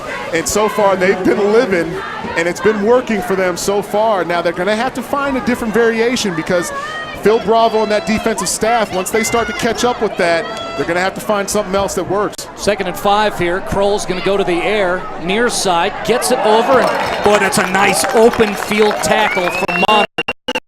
Sibley Quigley, one of the lead defenders, senior, doing a nice job on TV. Just greedy. He says, you know what, if you want to catch the ball on my field, fine. But you know what, once you catch that thing, you ain't going nowhere. How does that grass look? Really green? Good. I mean, great play out there in the open field. One of the hardest things for young players to do, especially in high school football, is make open field tackles. Great play there, making a 3rd and medium situation. Now set up 3rd and 7 from the 16-yard line. That was a 3-yard loss on the tackle by Sipley. Here's some numbers, right? Flags on the field, and then getting tripped up. Usually through this game, gets to Matt Foster, good things have happened. But either way, regardless of how far Foster was going to advance, that'll be called back. Boy, it looked like Caleb Kennedy and Carpenter, the 2 offensive linemen, got out in front there and were ready to hit something, and nothing there to hit because the play it took a little bit too long to develop, and Monarch's defenders getting able to sneak in there. So Monarch forces a 3 and out. There's the punt. They go to the far sideline. That's well covered. A gunner all the way downfield. Of course, that's Michael Jorstad, who's had a nice effort here this evening on special teams. So Monarch's going to have some nice field position. Let's check around quickly to some of the scores around the state of Colorado in Class 4A. Not much, but we want to brief you on what's going on. I see Dakota Ridge and Wheat Ridge. The Eagles of Dakota with a 14-7 lead. That game in the 3rd quarter. Cheyenne Mountain with a 36-0 halftime lead. The Indians about to go 4-1 the way it looks like there. Peek at 5A in just a little bit, but right now Monarch's going to start this possession. Favorable field position, 47-yard line, as Schmansky gets his offense going here on 1st down. Up the middle, lay check, short gain of 1. On these fullback dives, we've talked a lot about those down blocks and making the angles easier for your offensive linemen, but it looks like on these fullback dives, it's just if there's a man in front of you, move them, and we're giving the big boy, number 48, the ball back there and allowing him to blast up the middle and hit anything that moves in a white jersey. The ground and pound has been working for Monarch so far, and I don't see any signs of it stopping now as the 3rd quarter comes to an end. And you can pound when you have the lead, and you've got that double wing that maintains possession of the football. Justin Kiss, Ernesto Chavez have scored in the 2nd quarter for Monarch. Sam Godwin for Broomfield, no scoring here in the 3rd, and we're going to flip sides, and then we'll come back. Right now, number 5 Monarch with a 7-point lead over 6th-ranked Broomfield on Post Preps Game of the Week. American Furniture Warehouse is the largest furniture retailer in the country. And now you can order online at the new AFW.com. Shop the largest selection of living room, bedroom, and dining room collections, all right here at the lowest prices. We'll carefully pack and ship your new furniture directly to your home, where our own professionally trained drivers will set it up for you. We can deliver almost anywhere in the U.S. in our own fleet of trucks. Shop online with nationwide delivery at American Furniture Warehouse. Got an idea you think would make a great story in the Denver Post? Submit it at denverpost.com/news tips.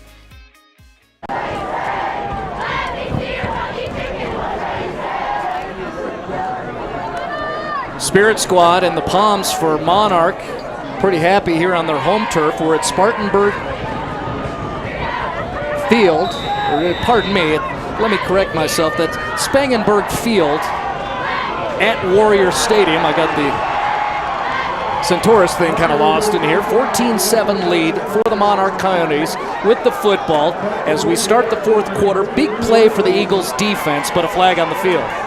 Looks like a huge play there from number 8, Drew Worthley. Looks like they may have waved the flag off. I don't see anything there. They're going to run here on 3rd down. Well, 3rd down, 13 to go for Monarch. Schmansky's going to roll this side, looking downfield. He finds a receiver, makes the connection. Open field tackle, nicely done by the Broomfield defense. Again, we'll see where that sits. Here from Bravo, 4th and short, not even thinking about it. Maybe think about the no play here. You got to stay disciplined if you're the Broomfield defensive line. Maybe trying to draw them off sides here before they take a shot at running the ball. No indecisiveness. 4th and 1 play. Right up the middle. Here comes Chavez. Gets through. Trying to battle to the 40-yard line. Regardless, it'll be a first down for the Mohai Coyotes. Looked like Ryan Capasso, number 58 for Broomfield, into the backfield there, but just not able to bring Chavez down. Chavez has really been running hard. He's been that change of pace back. He's been hitting that hole a little bit quicker than the other running backs. And what happens to your linebackers is you get accustomed, you get down to a timing. You know exactly when that running back's going to hit the hole. And when you switch it up with a running back, you play with the mind of the linebackers because everything's coming faster. So a first down from the 41-yard line, back to Chavez, off tackle, near side. That's picked up by Ryan Capasso and a bunch of other teammates. Eagles make the stop there. Short gain for Chavez. Again, right now, Monarch is no longer playing Broomfield. They are playing the clock. They have no qualms about winning this game 14-7 if they can continue to run this clock out. So even though it's a 2nd and long situation, usually with this type of offense, you want to use all 4 downs if you can. So right now, you're not even looking for a first down. First down would be nice. You're looking for 5 yards here. Then you get to a 3rd and 5 situation. Then you go from there, and they've been successful so far.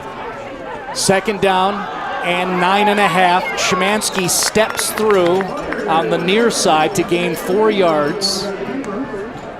D. White sitting alongside me here. Sense of urgency starting to happen. We're talking about the last non-conference game for both of these squads. Broomfield ranked 6th but 2-2, and going into the meat of their schedule immediately, starting with this game, and they're down 7 points and they do not have possession.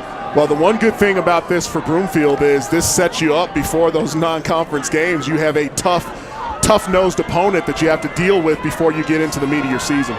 3rd and 4. Again, Chavez gets a block from the quarterback, Szymanski, and gets to the outside near the 35-yard line. It was thrown out pretty well by the Broomfield defense. Ryan Paso, as it looks like there may be a in the play there, maybe something coming in late. Could possibly be a personal foul maybe, which could be crushing to Broomfield if that's the case. Coach Bravo sending his quarterback back out on the field, and we'll see what the verdict is. Like the head official comes right center screen, tells us what's happening, and that's going to go against the Broomfield defense. And as we alluded to earlier in this game, it's been Broomfield killing themselves. I mean, Monarch, you have to give Monarch some credit, but Broomfield, every time it seems to come down to a crucial play, they have not been able to hold fast, make a play, and keep the flags off of the field. Again, a huge break for Monarch there, as it looked like Broomfield was starting to get a little bit of momentum. And on that play, number 58, a great play by Ryan Capasso to string that ball outside, as it looks like we may have a player down here as well. But a great job by Capasso, all for naught because of the penalty. You see a young man being attended to by the Monarch training staff. Now the officials get a read on that, and they're going to take a break, and we'll take a pause with them. Wish the best for the young man. Right now, Mohai with the 14-7 lead. Want to be part of the next Post Preps TV broadcast? Pull out those phones. If you've got video of an amazing high school sports highlight, we want to see it. Send it to us so you could be featured in the Social Spotlight segment of Post Preps TV. Tweet it to us at Post Preps or at Kyle Newman DP, or send us a message on our Facebook page. Your clip might make the cut and be featured on the next episode of Post Preps TV. Colorado's news, wherever you are, whenever you want it. Watch it online 24/7, denverpost.com/DPTV. Don't bring it home. With the largest showrooms and best selection, today's American Furniture Warehouse has something for everyone. We carry hundreds of accent chairs, stools, and recliners at prices that you've come to expect from American. If you haven't been to one of our 14 locations in Colorado or Arizona, come in and take a look. Or shop online at afw.com, and we'll white glove deliver into your home and set it up for you. American Furniture Warehouse, the lowest prices anywhere, anytime. Well, Broomfield appeared to make a stop, but then a flag was thrown on the field, so Monarch's drive here in the 4th quarter is going to continue. You can clearly see ball set up at the plus 20-yard line. Meanwhile, the pause in play was because Ernesto Chavez had to be taken care of by the medical staff. He is being ushered off to the locker room. So Chavez is out, but Monarch has possession of the football. And here they go. First down and 10 from the 20. And that time, the ball carrier for Monarch, that was Policoni from up the middle. Not used to seeing that. A couple of outside runs successful. This time Policoni up the middle. He's been more of a wing guy for them, but now with Chavez out, they have to find another speedy back, and he is also the leading rusher for this Monarch team right now. Policoni is. So this is a situation where Broomfield has got to be very careful here. They're already kind of in field goal range. We don't know what the kicking game looks like for Monarch, but they have to buckle down here. Second down and 9. Szymanski fakes to the outside, keeps it, and he'll get down and across the 15-yard line, taken down by Ryan Capasso. The quarterbacks in these double wing type offenses have to be special guys. You have to be able to run the ball, you have to be able to pass the ball, and as we talked about a little bit earlier, you have to be able to block as well. And as knowing Coach Bravo as I do, this is a situation where if you can't block, you're not going to play quarterback, which is a crazy concept. 9th play of the drive, and Szymanski pulls players across the line of scrimmage, flag on the field. First down now on that play. Is that anxiety by defenders, or is that Szymanski doing something nice in the way he's working his cadence? Actually, that does have something to do with Szymanski, but that's Coach Bravo. That's Coach Bravo knowing the situation. You're in a 3rd and 4. If you can get them to jump, you get an easy first down, which is exactly what we saw here. Again, not necessarily a no play, but the motion, again, that's something that is so tough for the young defenders to play against an offense like this, to stay disciplined. Anytime that you play a double wing, wing T type of offense, it's all about discipline. Can you stay disciplined? And on this play so far, they haven't been able to do so. You saw some of that intensity from Coach Bravo talking to Szymanski. CJ back out there and hands the ball off to Justin Kiss, who has a 2nd quarter touchdown in this football game. And a short gain tackle. We'll give credit to 17 for Broomfield. That's Zachary Young, the junior. Tick, tick, tick, tick, tick, yes, tick, yes, tick, yes. tick, tick, tick, tick, tick.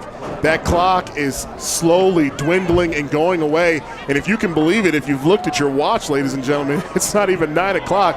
I told you this game was going to go fast. A lot of running, not a whole lot of breaks, not a lot of incomplete passes, not a whole lot of timeouts. It's been just a steady diet of can you stop our run game. Mohai took the ball over at the 32nd mark in the 3rd quarter. They've had it for 5 minutes now. As Szymanski moves to the outside. Another play by Capasso. Had himself a nice defensive game here, but the Eagles have to find a way to keep Monarch out of the end zone here. Down 7 against a team like Monarch. And this will bring up a 3rd down play from the 9-yard line. Capasso in on that play, and also Zachary Zur, number 42. I've been watching him. He's only a sophomore, a young player that is starting to come into his own a little bit and made a great play, forcing the Szymanski to try and run that outside and not able to get away. Great play by those two, Capasso and Zur. See what Monarch does here. They're going to throw the fades. Isolation play, and that's good defense for Broomfield. Troy Finnegan, the junior, against Brendan Christensen. A couple of guys have had nice games. That time, Broomfield's defense wins out. Here's the replay. We've seen, and as you can see on the replay here, you got an isolation on the outside there. Christensen's been the guy that's been coming up with big plays in the passing game, not able to reel that one in. Good job by Broomfield holding the Monarch here to a field goal. So we will have a field goal attempt by the junior, Tyler Lamphere, from 25 yards. And you see the Eagles' reaction. That is no good, so that's a stop for the Broomfield defense. There is no difference between a missed kick and a turnover. You're getting the ball right where the ball was kicked, and not only that, you're getting a couple extra yards because where they snap it, wherever the ball is placed is where that offense ends up getting the ball. So a huge miss there, and we've talked about how good Monarch special teams have been so far in this game, especially with the punt game. But right now, a huge miss there. This is the opportunity of all opportunities for the Broomfield Eagles. If they want to seize the moment, this is the drive, this is the time. We have to see some big plays out of Kroll and the guys on the outside. We'll see what they do here with 6:34 left. First down play. their own 20-yard line. Kroll spreading them out. There's that motion, and they are going to pitch to Foster. Has blockers in front of him. Nice start. Pickup of 7 yards by Matt Foster. Now, we've been talking about Foster on that speed in the play that's been working for Broomfield, but the guy that really makes that work, and he's been the guy the several times that they've run it, has been Tanner Gardner, number 33. He's been the lead blocker on that, and every single time able to pick somebody up, and it looks like we have a banged-up Broomfield player possibly here and a flag on the play. Foster looked like wrist, now feeling the chest, and there's the flag that D. White is describing. It was going to be a gain of 6 or 7 to start the drive, but here's the Eagles suffering a setback via the violation, the infraction, the flag on the field. They cannot get out of their own way tonight, and this is not the time to be having these issues. This is the time when you need to pull it together and come up with a big play, as it looks like the refs may be trying to fix the clock here, put some more time back on the clock. So they are resetting the clock. Broomfield's defense, great job, forced the field goal that was missed. Here they are with possession of the football. But now that you have the flag, negating Foster's run, we'll just say the series starts now. Broomfield's offense starts at the 10, the 14, and now the 10-yard line in the second half. Tough field position starts, but they have to come through on this one. Handoff to the inside. Ball is down. Monarch thinks they have it. Wow. Trey Storm likes that action. Flag. And then the next play, ball popped loose. The Coyotes get the fumble recovery and regain possession. As you just alluded to, Storm, number 44, the outside linebacker, forced all the action back to the inside. The cavalry meets the running back there at the line of scrimmage and able to pop that ball out. Huge turnover for Monarch. Again, we've talked about Broomfield not being able to get out of their own way, and Monarch capitalizing on every single mistake that Broomfield has made, and that's what you get from that senior-laden team that we've talked about. Second turnover of the game. Both collected by the Monarch Coyotes. Going to start it off at the 10-yard line. Here's some trouble for Kiss, and immediately chased down by Broomfield's defense. Drew Worthley, the senior defensive end, reacting well and stopping Mohai for a big loss. Now, this is where it's going to get interesting. That play is going to hurt Monarch quite a bit here. They're going to want to continue to run the ball, but we just saw a missed field goal, and they had 10 more yards than they have now. So if Broomfield can kind of hunker down here, they may be able to get the ball back and still only be down one possession, but they have to make a stop here. But that's a big play, because this is a goal situation, it looks like, for Monarch. So now you're talking about almost over 20 yards that they have to get now in order to get a touchdown. That was a 12-yard loss on that play. Pitch, Szymanski to the inside, Kiss, and he cannot get away from the Broomfield defender, Tanner Gardner. One thing that I'm noticing from this Broomfield defense, I'm very surprised that they haven't been shooting the gaps and trying to blitz here. They've been sticking to their base defense, which is what you want to do. You want to get back into your base defense, but they have not been able to move the linebackers and create some confusion for that Monarch offensive line. If you're up against a double wing or wing T look, defensively, if you stay in one spot, it makes it very easy for that offensive line to target who they're after and create holes. 3rd and 13 after the gain of 5 by Kiss. Szymanski to the air. And that is a good joust. We've seen it before on the previous series. Christensen can't get away from the excellent team. Troy Finnegan. You're going to see it on this replay here. A great pocket for Monarch there. Again, a pretty good ball, but just the defensive play that number 1, Troy Finnegan, has been showing for the Broomfield defense again and again. They have been testing him deep. They caught him early in the first half, but in the second half so far, Broomfield has down-packed, and here we go with another field goal. This could be a game-changing moment again. 35-yard attempt from the junior Tyler Lamphere. Missed it previous series. Lamphere up. And arms in the air, it's good.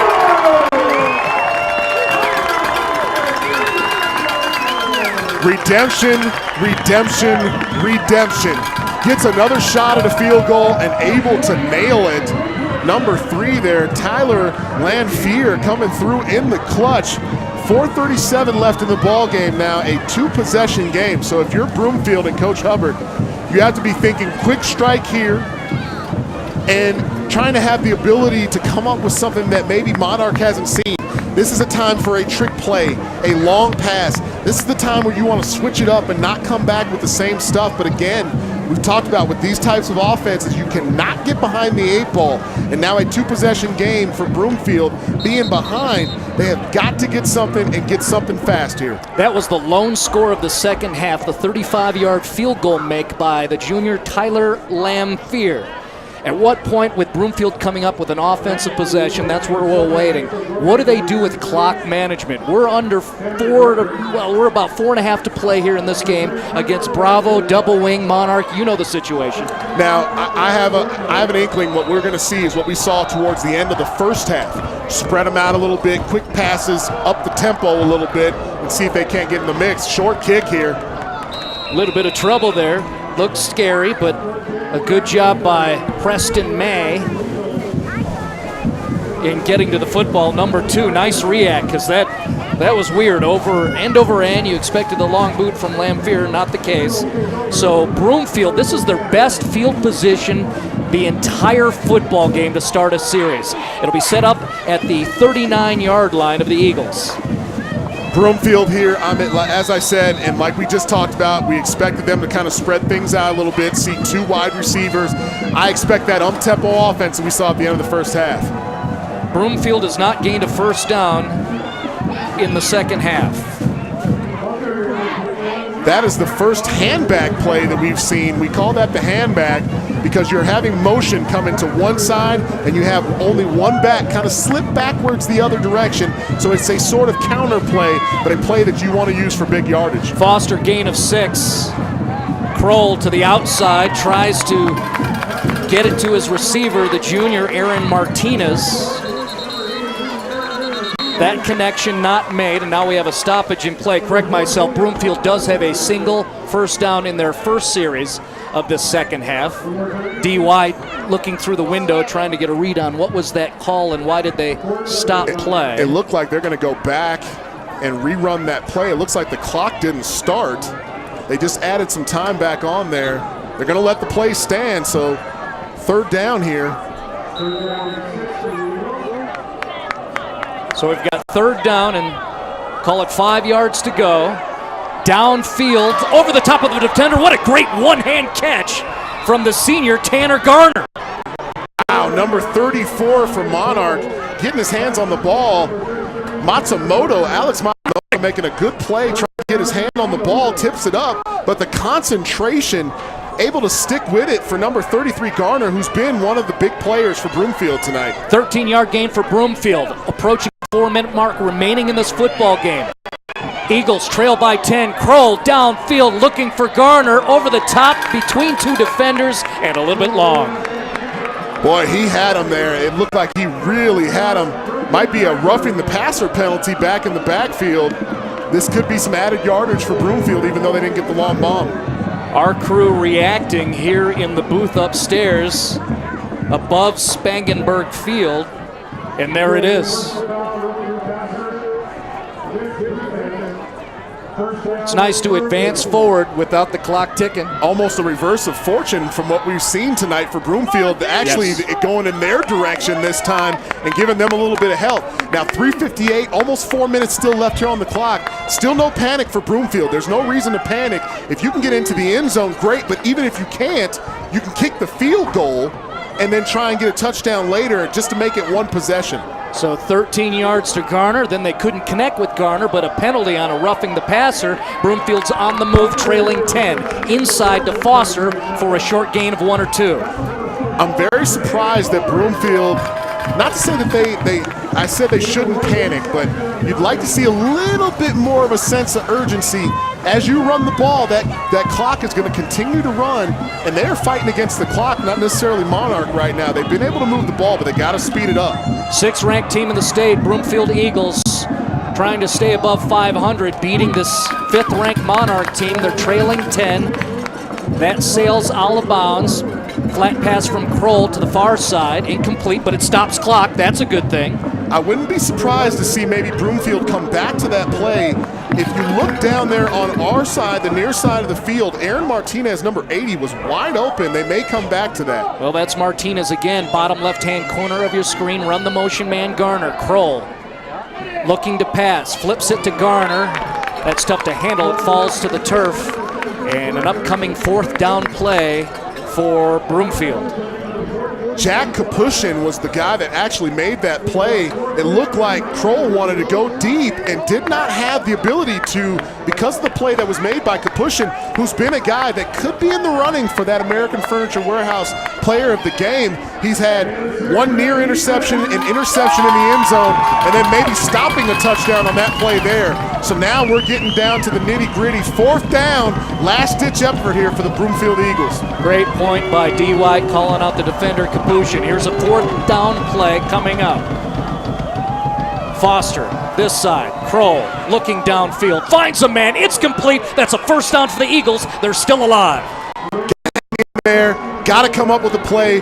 Kroll with a great pass, hitting number 84 out there. Hunter Nasser with the ability to not only make the play, but have the brains and the smarts to get out of bounds to stop that clock and conserve as much time as possible while Coach Hubbard comes up with the next play. Approaching the 3-minute mark, 16-yard gain, Kroll to Nasser, this time to the run game, and he's alone. That's going to be a touchdown for Broomfield, the sophomore, Matt Foster. From the left side of the offensive line there, magnificent on that left-hand side.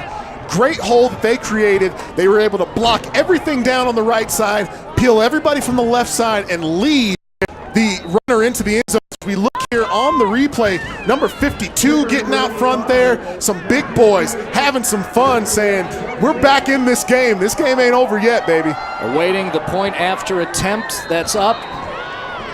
And it's good. The Frosh. Matthew Ike putting it through. We have a 3-point contest. I like that D. White, after the Foster run of 14 yards for a touchdown, pointing out the offensive lineman, Kennedy, you mentioned 52, along with Ruger, Carpenter, DeCamillis, and Capasso offensively, doing a nice job springing Foster. 2nd touchdown for Broomfield. They've been shut out here in the second half, but able to explode as an offensive unit to where Foster scored. Things are very interesting. Everything you want on a game of the week between number 5 and number 6. Every week, week in and week out, Post Preps brings it to you every week with the game of the week. It's been no fail the entire season, no different tonight. Now, one thing to keep your eye on here with 3:12 only left in the game here. First of all, if you're the Monarch, you're loving this position because this is what you do. You eat up clock and you run the ball. But if you're Broomfield, you have to be careful here because you only have one timeout. We may even see an onside kick here. Ike is lined up laterally from the football. Considering the situation, onside, we'll see. A little squibber, and it's going to get through without anybody touching the football and rolls out of bounds. Not a bad onside kick there, but just a little bit too much leg, and you didn't get that huge bounce at the end that you definitely like to give your recovery team a chance there. But you see, as the Broomfield defense walks out onto the field, they've gotten some very good stops here in the second half, only giving up a field goal. They're amped up. They think they can get this ball back, but again, if Monarch can get a 1st down or 2, this game is over. Broomfield cannot allow them to get more than 1 first down, or this is pretty much a done deal. They've got to show up here. 20-year head man of Monarch's football program, Phil Bravo, left side and fading out, sends his offense out. They've got 3 minutes, 12 seconds to expire and take a victory over a very good football program in Broomfield. Mohai wants to go 5-0. They've got 3 minutes to burn. They have possession of the football at their own 40. Expect a heavy load from Lachek. I think the big fullback may be looking to close this out for Coach Bravo. Missed exchange, ball to the ground. I believe Szymanski got on top of it. I see Zach Young being hopeful, pointing the other way, but no, Monarch is going to recover the football. The Monarch faithful breathing a sigh of relief there. The one good thing for Broomfield, or for Monarch, is that the clock continued to run with the recovery. So forcing Broomfield to take that another timeout here.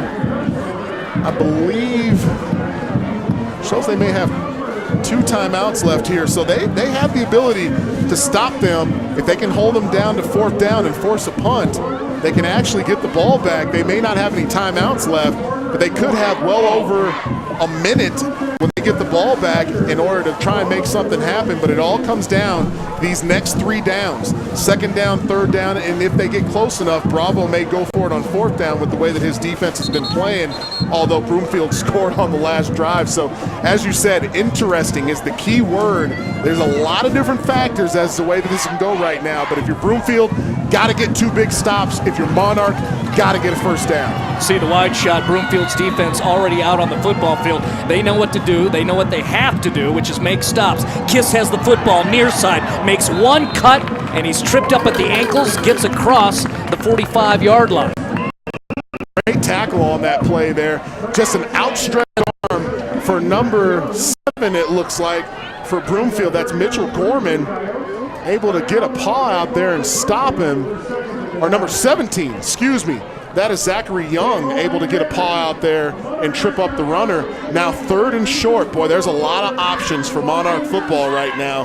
But my guess is you're going to keep it in the hands of either your quarterback or maybe your fullback. Anytime you're getting into a situation like this, you want to try and avoid the pitches, avoid the sweeps, avoid the extra handoffs if you can. Keep everything in the middle. And as we saw in the first play of this drive, even if you have a fumble, if you keep everything in the middle, you have a better chance to recover. Not to say that they're going to fumble here, but you want to try and stay into the middle of the formation, try to avoid getting outside.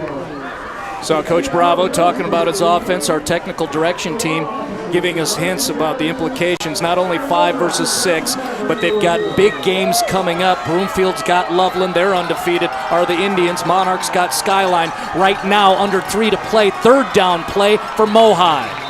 Great job by Broomfield. Hard bark, you could see the head of Szymanski, and the Eagles stay put. The no play from Coach Bravo, trying to get that Broomfield defensive line to jump off sides.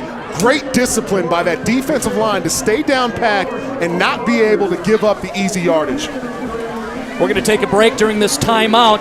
Monarch has the football. Another play coming up, but they have a 3-point lead here on the Post Preps Game of the Week.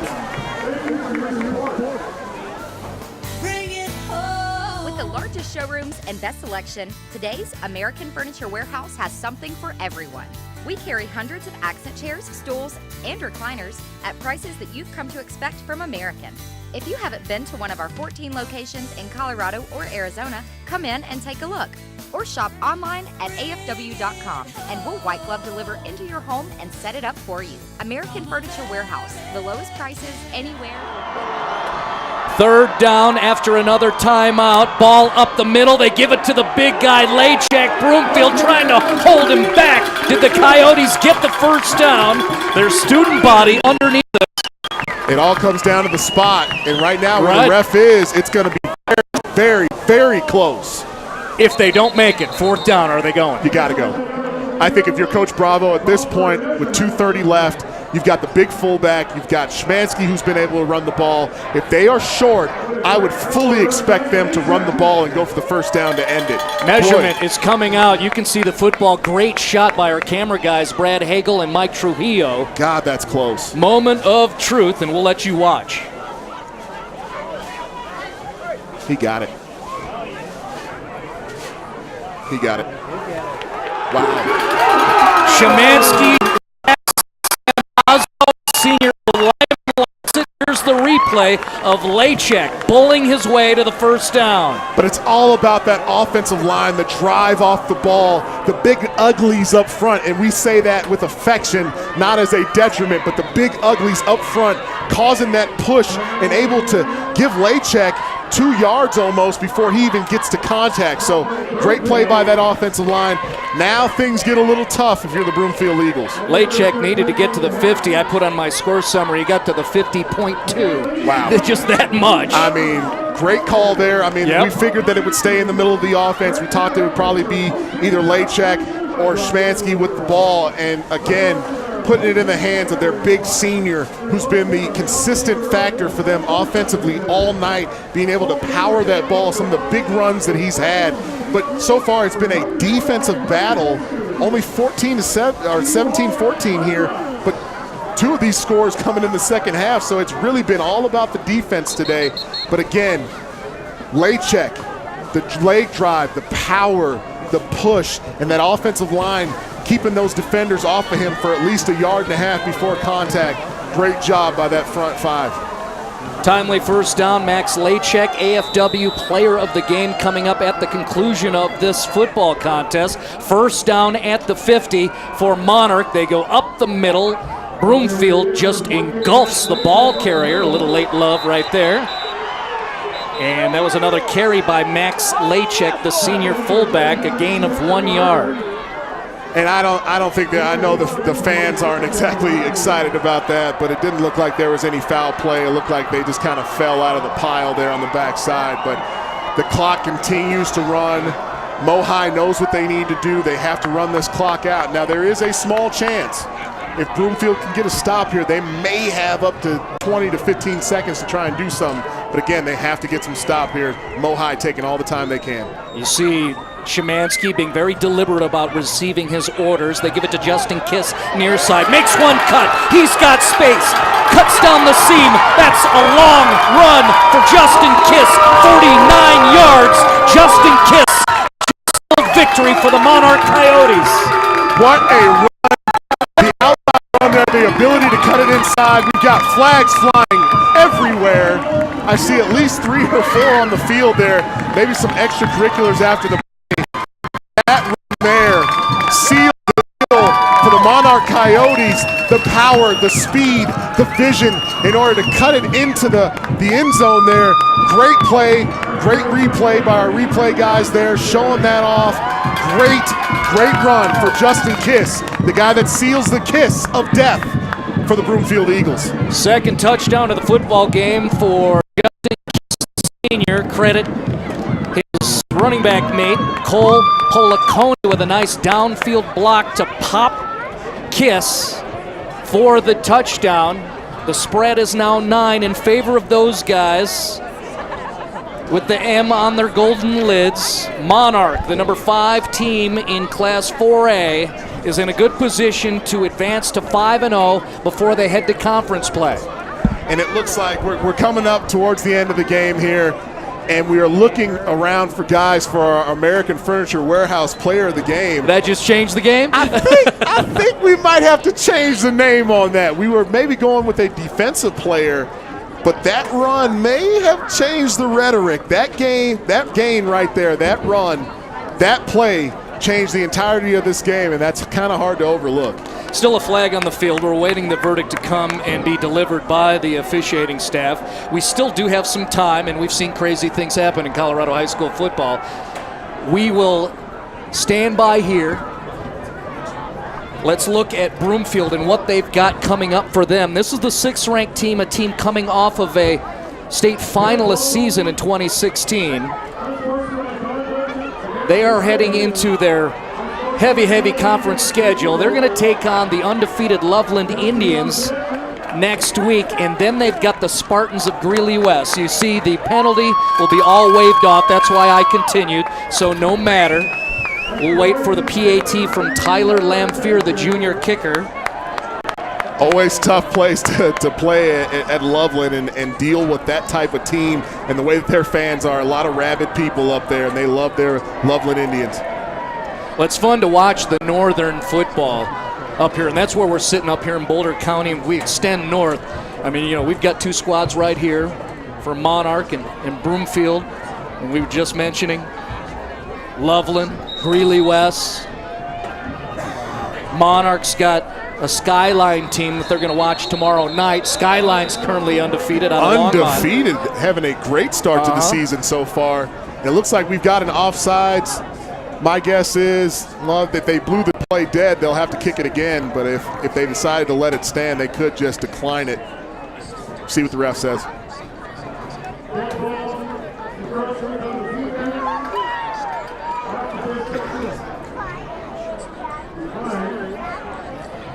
Well, our tempo off the rails after the Justin Kiss 49-yard touchdown at the 139 mark. Possibly and likely the sealer in this game between a couple of top 10 squads. Again, Lanphier, PAT, near block on the outside. Look at who's still hustling. Tanner Garner. Couldn't get a hand on the football, but Lanphier good, and now it's a 10-point lead with under 2 to play for Mohai. Well, and Marty, I just want to make sure, I'd be remiss if I didn't say this during the broadcast, but if you're a Broomfield Eagles fan, do not be discouraged. The 3 losses that they have are up against powerhouses in this 4A division and one 5A school in Legacy, but the loss to Windsor is not a bad loss. This loss here to Monarch, who is now an undefeated team, is not a bad loss. The way that they set this point system up, this RPI, not only do they take into effect your record, but they take into the effect the record of the teams that you play, and then not only that, they take into the effect of the teams that your opponents play. So these are going to be losses for Broomfield, but maybe not hurt them for the playoff picture. Lanphier is going to tee it up there at the 40-yard line. Let's look at who Monarch is going to play next in their schedule, and there they are. Not a long line. Skyline is currently undefeated, and I guarantee Bravo, the staff, the kids are having burgers somewhere over there just down the road in South Boulder, and they're going to watch that football game. Oh, absolutely. Right. There's no doubt about that. Now, and if these are 2 undefeated teams going into next week, that has huge implications for the playoff picture, even though we're only midway through the season. Gotta love Colorado high school football.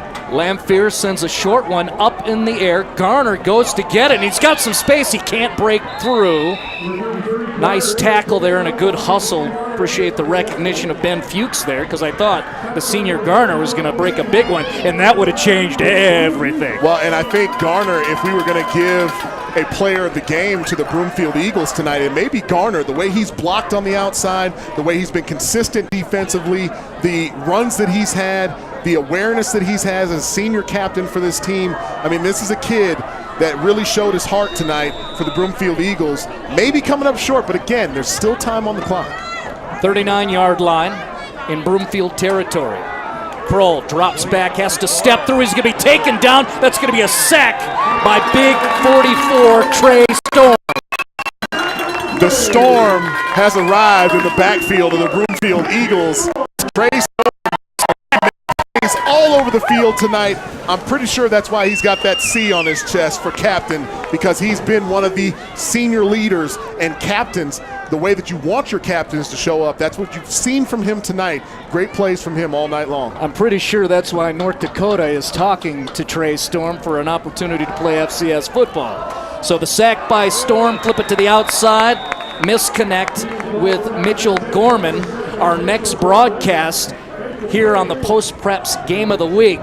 The entertainment continues after this Mohai Broomfield matchup, 5 versus 6 next week. Oh boy. Up to Rec Field. It's nighttime, and the Grizzlies are visiting the Fairview Knights. Thunder Ridge, with their first-year head coach, taking on longtime head man Tom McCartney and the Fairview Knights. That'll be next week on your Post Preps Game of the Week. Kroll, downfield across the 40-yard line, trying to get it into the hands of Hunter Nasser. Looks like there might have been an illegal procedure penalty there, or illegal motion. It looked to be 2 guys in motion for the Broomfield offense. Looking at other 4A scores on a Thursday night, Cheyenne Mountain still up big on Mitchell. They're going to go 4-1. That's a good story down there in Colorado Springs. Dakota Ridge with a 7-point lead, battling Jeffco over Wheat Ridge, 14-7 Eagles over Farmers, as we're looking across 4A on a Thursday night.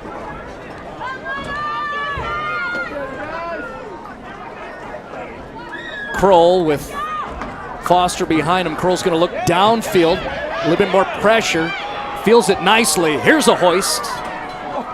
Tries to get it to Garner, but you see the good coverage. 3 black jerseys around the senior Garner. I tell you what, though, that was a heck of a throw. I mean, kid can throw. He put it right into the hands of the receiver. Garner, who we just got done talking about not too long ago, not able to bring that in, but you see some promise with this Broomfield team. And the best thing that you can say is that your 3 biggest offensive weapons are all juniors. I mean, you have a young team, and once this team starts to get towards the end of the season, you're no longer a junior. You become a senior towards the end of the season, as we have another penalty, it looks like, on the field. And they waved that one off too. By the way, we mentioned next week is in Boulder at Rec Field. Fairview is currently playing. They've got Arapahoe. The Knights looking to extend to 5-0, approaching next week's post-preps game of the week. That's a halftime score, 13-10 over Arapahoe. Just wanted to update you on that. Back to what we're witnessing here at Spangenberg Field down below us at Warrior Stadium. Under a minute to play. Number 6 Broomfield trailing by 10. Kroll working his offense. He's going to pass again. Steps through. That's a wobbler, and that's going to be intercepted by the Monarch defense, and there's another flag. I don't know if they're going to call this pass interference. It could be offensive pass interference, but it looked like the defenders got there a little bit early. This may be defensive pass interference. I thought Landon Sibley was in position the best to make that pick. You'll see him in the play on this replay. Look at 11 is in front. Oh, yeah, there's some early contact there. That's got to be defensive pass interference that time. Well, if the interception holds up, that'd be the third turnover forced by the defense of Monarch. We haven't talked enough about what Monarch's defense has done this year. They've allowed just 30 points through 4 games. Add the 14 they've yielded tonight to Broomfield. That's just 44 points in 5 games for the Coyotes defense. This will be called against the Coyotes. And Broomfield's going to keep the football. Holding your opposition to a little bit less than nine points a game, that's pretty good defensively. And you just had the late score here for Broomfield. But Jack Kapushin has been a guy that we wanted to talk about that's been making plays all night. The near interception early in the game, the huge interception in the end zone to kind of change the fortune. Jack Kapushin has been a guy that's been a leader and a force on the outside for this Monarch defense tonight, as well as that front 7, though. The plays that they've been making, got a couple of two-way players up there that have been exhausted but have found ways to fight through. Great job by that Monarch defense. So Kroll on a 4th down play, looking for miracles. That's going to go out of bounds, and that'll finish up the football game. You know, it's funny when you talk about the defense. I had already had my call with Bravo, did my homework in that, but when I walked in and got through the arch that says Spangenberg Field, you know, I'm like, hey, you guys doing pretty well and all that, looks great here and everything. I had someone with the administration at Monarch High School. He just goes, look at the D, look at the D. He's trying to tell me the story of why they're 4-0. Might be more defense than what we usually talk about with a Bravo team, which is the double wing offense. Well, and I don't know who that administrator was, but he's dead on. We might have to get him up here for a third guy in the booth possibly, but right now Monarch getting ready to take the knee and end this thing. There's Szymanski with the knee. We're going to run out the clock quickly. Our American Furniture Warehouse player of the game, D. Could have been a couple of different guys, but I think that last run, Justin Kiss, number 33, been playing well defensively, been playing well offensively. Got banged up a little bit there in the 3rd quarter, but able to come back and was the deciding factor in this game. The 2 touchdowns, the long one there at the end, the power one early on in the game. We saw power, we saw speed, we saw consistency. A great game from Justin Kiss tonight. AFW player of the game is Justin Kiss with touchdowns in the 2nd quarter, a 3-yarder at the 11-minute mark, and then the sealer, 49 yards at the 1:39 mark here in the 4th quarter. Congratulations to Justin Kiss, your American Furniture Warehouse player of the game. Visit AFW.com during their anniversary event. You see the 2 teams who respect each other so much. The coaching staffs do. They know each other very well. They know it's non-conference matchup, exchanging pleasantries, respecting each other. But tonight, left side of that long line, it's the Monarch Coyotes, number 5 team in the state, moving to 5-0 after a victory over number 6 Broomfield that will fall to 2-3. I mean, we mentioned before, Monarch now will watch the Skyline game tomorrow under the Friday night lights to see if Skyline remains undefeated to set up next week a possible matchup between 2 northern teams that will both be unblemished. For Broomfield, next for them, undefeated Loveland. More work to do. Yep, that's a tough one, but both teams with big challenges coming up here. But Monarch, just too much for Broomfield to handle tonight, and Broomfield too many mistakes on their end in order to keep it close. But great game by both teams. And don't be surprised, Marty, if we're talking about a playoff matchup between these two teams still later on in the season. Don't give up on Broomfield here. Plenty of possibilities ahead, because remember, the way the points work out and all that, and the mumbo-jumbo and the hieroglyphics and the abacus, Broomfield could still run conference play and make the playoffs. Absolutely. There's no doubt about it. I mean, even if they were to win out, you're talking about a 7-3 team still. I mean, this is a team that is definitely not out of the mix. And the way that we talked about that point system, your opponent's record comes into play. Your opponent's record comes into play. So definitely not count out Broomfield Eagles here, but a great job by the Monarch Coyotes tonight. I think it'd be fair to say Broomfield's a 2-3 team you just don't want to face no, if you're just working not. off of records. But the final score tonight, as Szymanski, you see the quarterback going bottom right corner to celebrate with his team in the student body. 24-14, our AFW player of the game, running back Justin Kiss with 2 touchdowns on the night. And we want to thank our staff, our crew. Outstanding work by you guys. Phil Mildren, our executive producer. Alex Wines, technical direction. Kevin Lawley, the switcher. That's a good name to have. I like that. Brad Hagel, Mike Trujillo on the camera work. There's a look at the highlights as we wrap it up. I want to thank D. White. Bison, nice work. Absolutely. Loving it, Marty, man. Great job tonight. I love coming out for these games. You got to love high school football. There's something special about it, and I have the privilege of doing this week in and week out, man. Rarely do these kids disappoint, right? Absolutely not. And so far this season, we've seen nothing but great football, and I expect that to continue the rest of the season. Now, Monarchs playing real good football. They're now 5-0 after the 24-14 victory over number 6 football. We'll say goodnight from Boulder.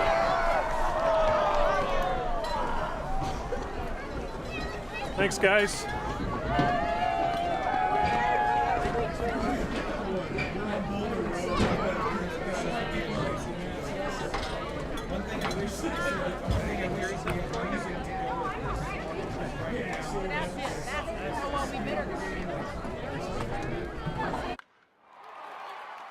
Hey folks, I'm Kyle Newman with Post Preps TV, your weekly roundup on all things preps. Join me every week for all the latest news and analysis on Colorado high school football, basketball, wrestling, soccer, lacrosse, baseball, volleyball, softball, and many, many more sports. This is a huge top 10 game between these two teams. First, Dylan paces Evergreen with 13.7 points per game. Yes, sir, this win means so much. I know we've been battling all these past 2 weeks in practice. I mean, that was an amazing moment for me to see him go from good quarterback to really elite Colorado high school quarterback. Hunter Willits and Grant Willits boast 5 state titles between them. Go to denverpost.com/preps for game highlights, a live stream of our game of the week on Post Preps Radio, and our weekly Post Preps podcast. Your sports, wherever you are, whenever you want it. Watch it online 24/7 at denverpost.com/DPTV. With the largest showrooms and best selection, today's American Furniture Warehouse has something for everyone. We carry hundreds of accent chairs, stools, and recliners at prices that you've come to expect from American. If you haven't been to one of our 14 locations in Colorado or Arizona, come in and take a look.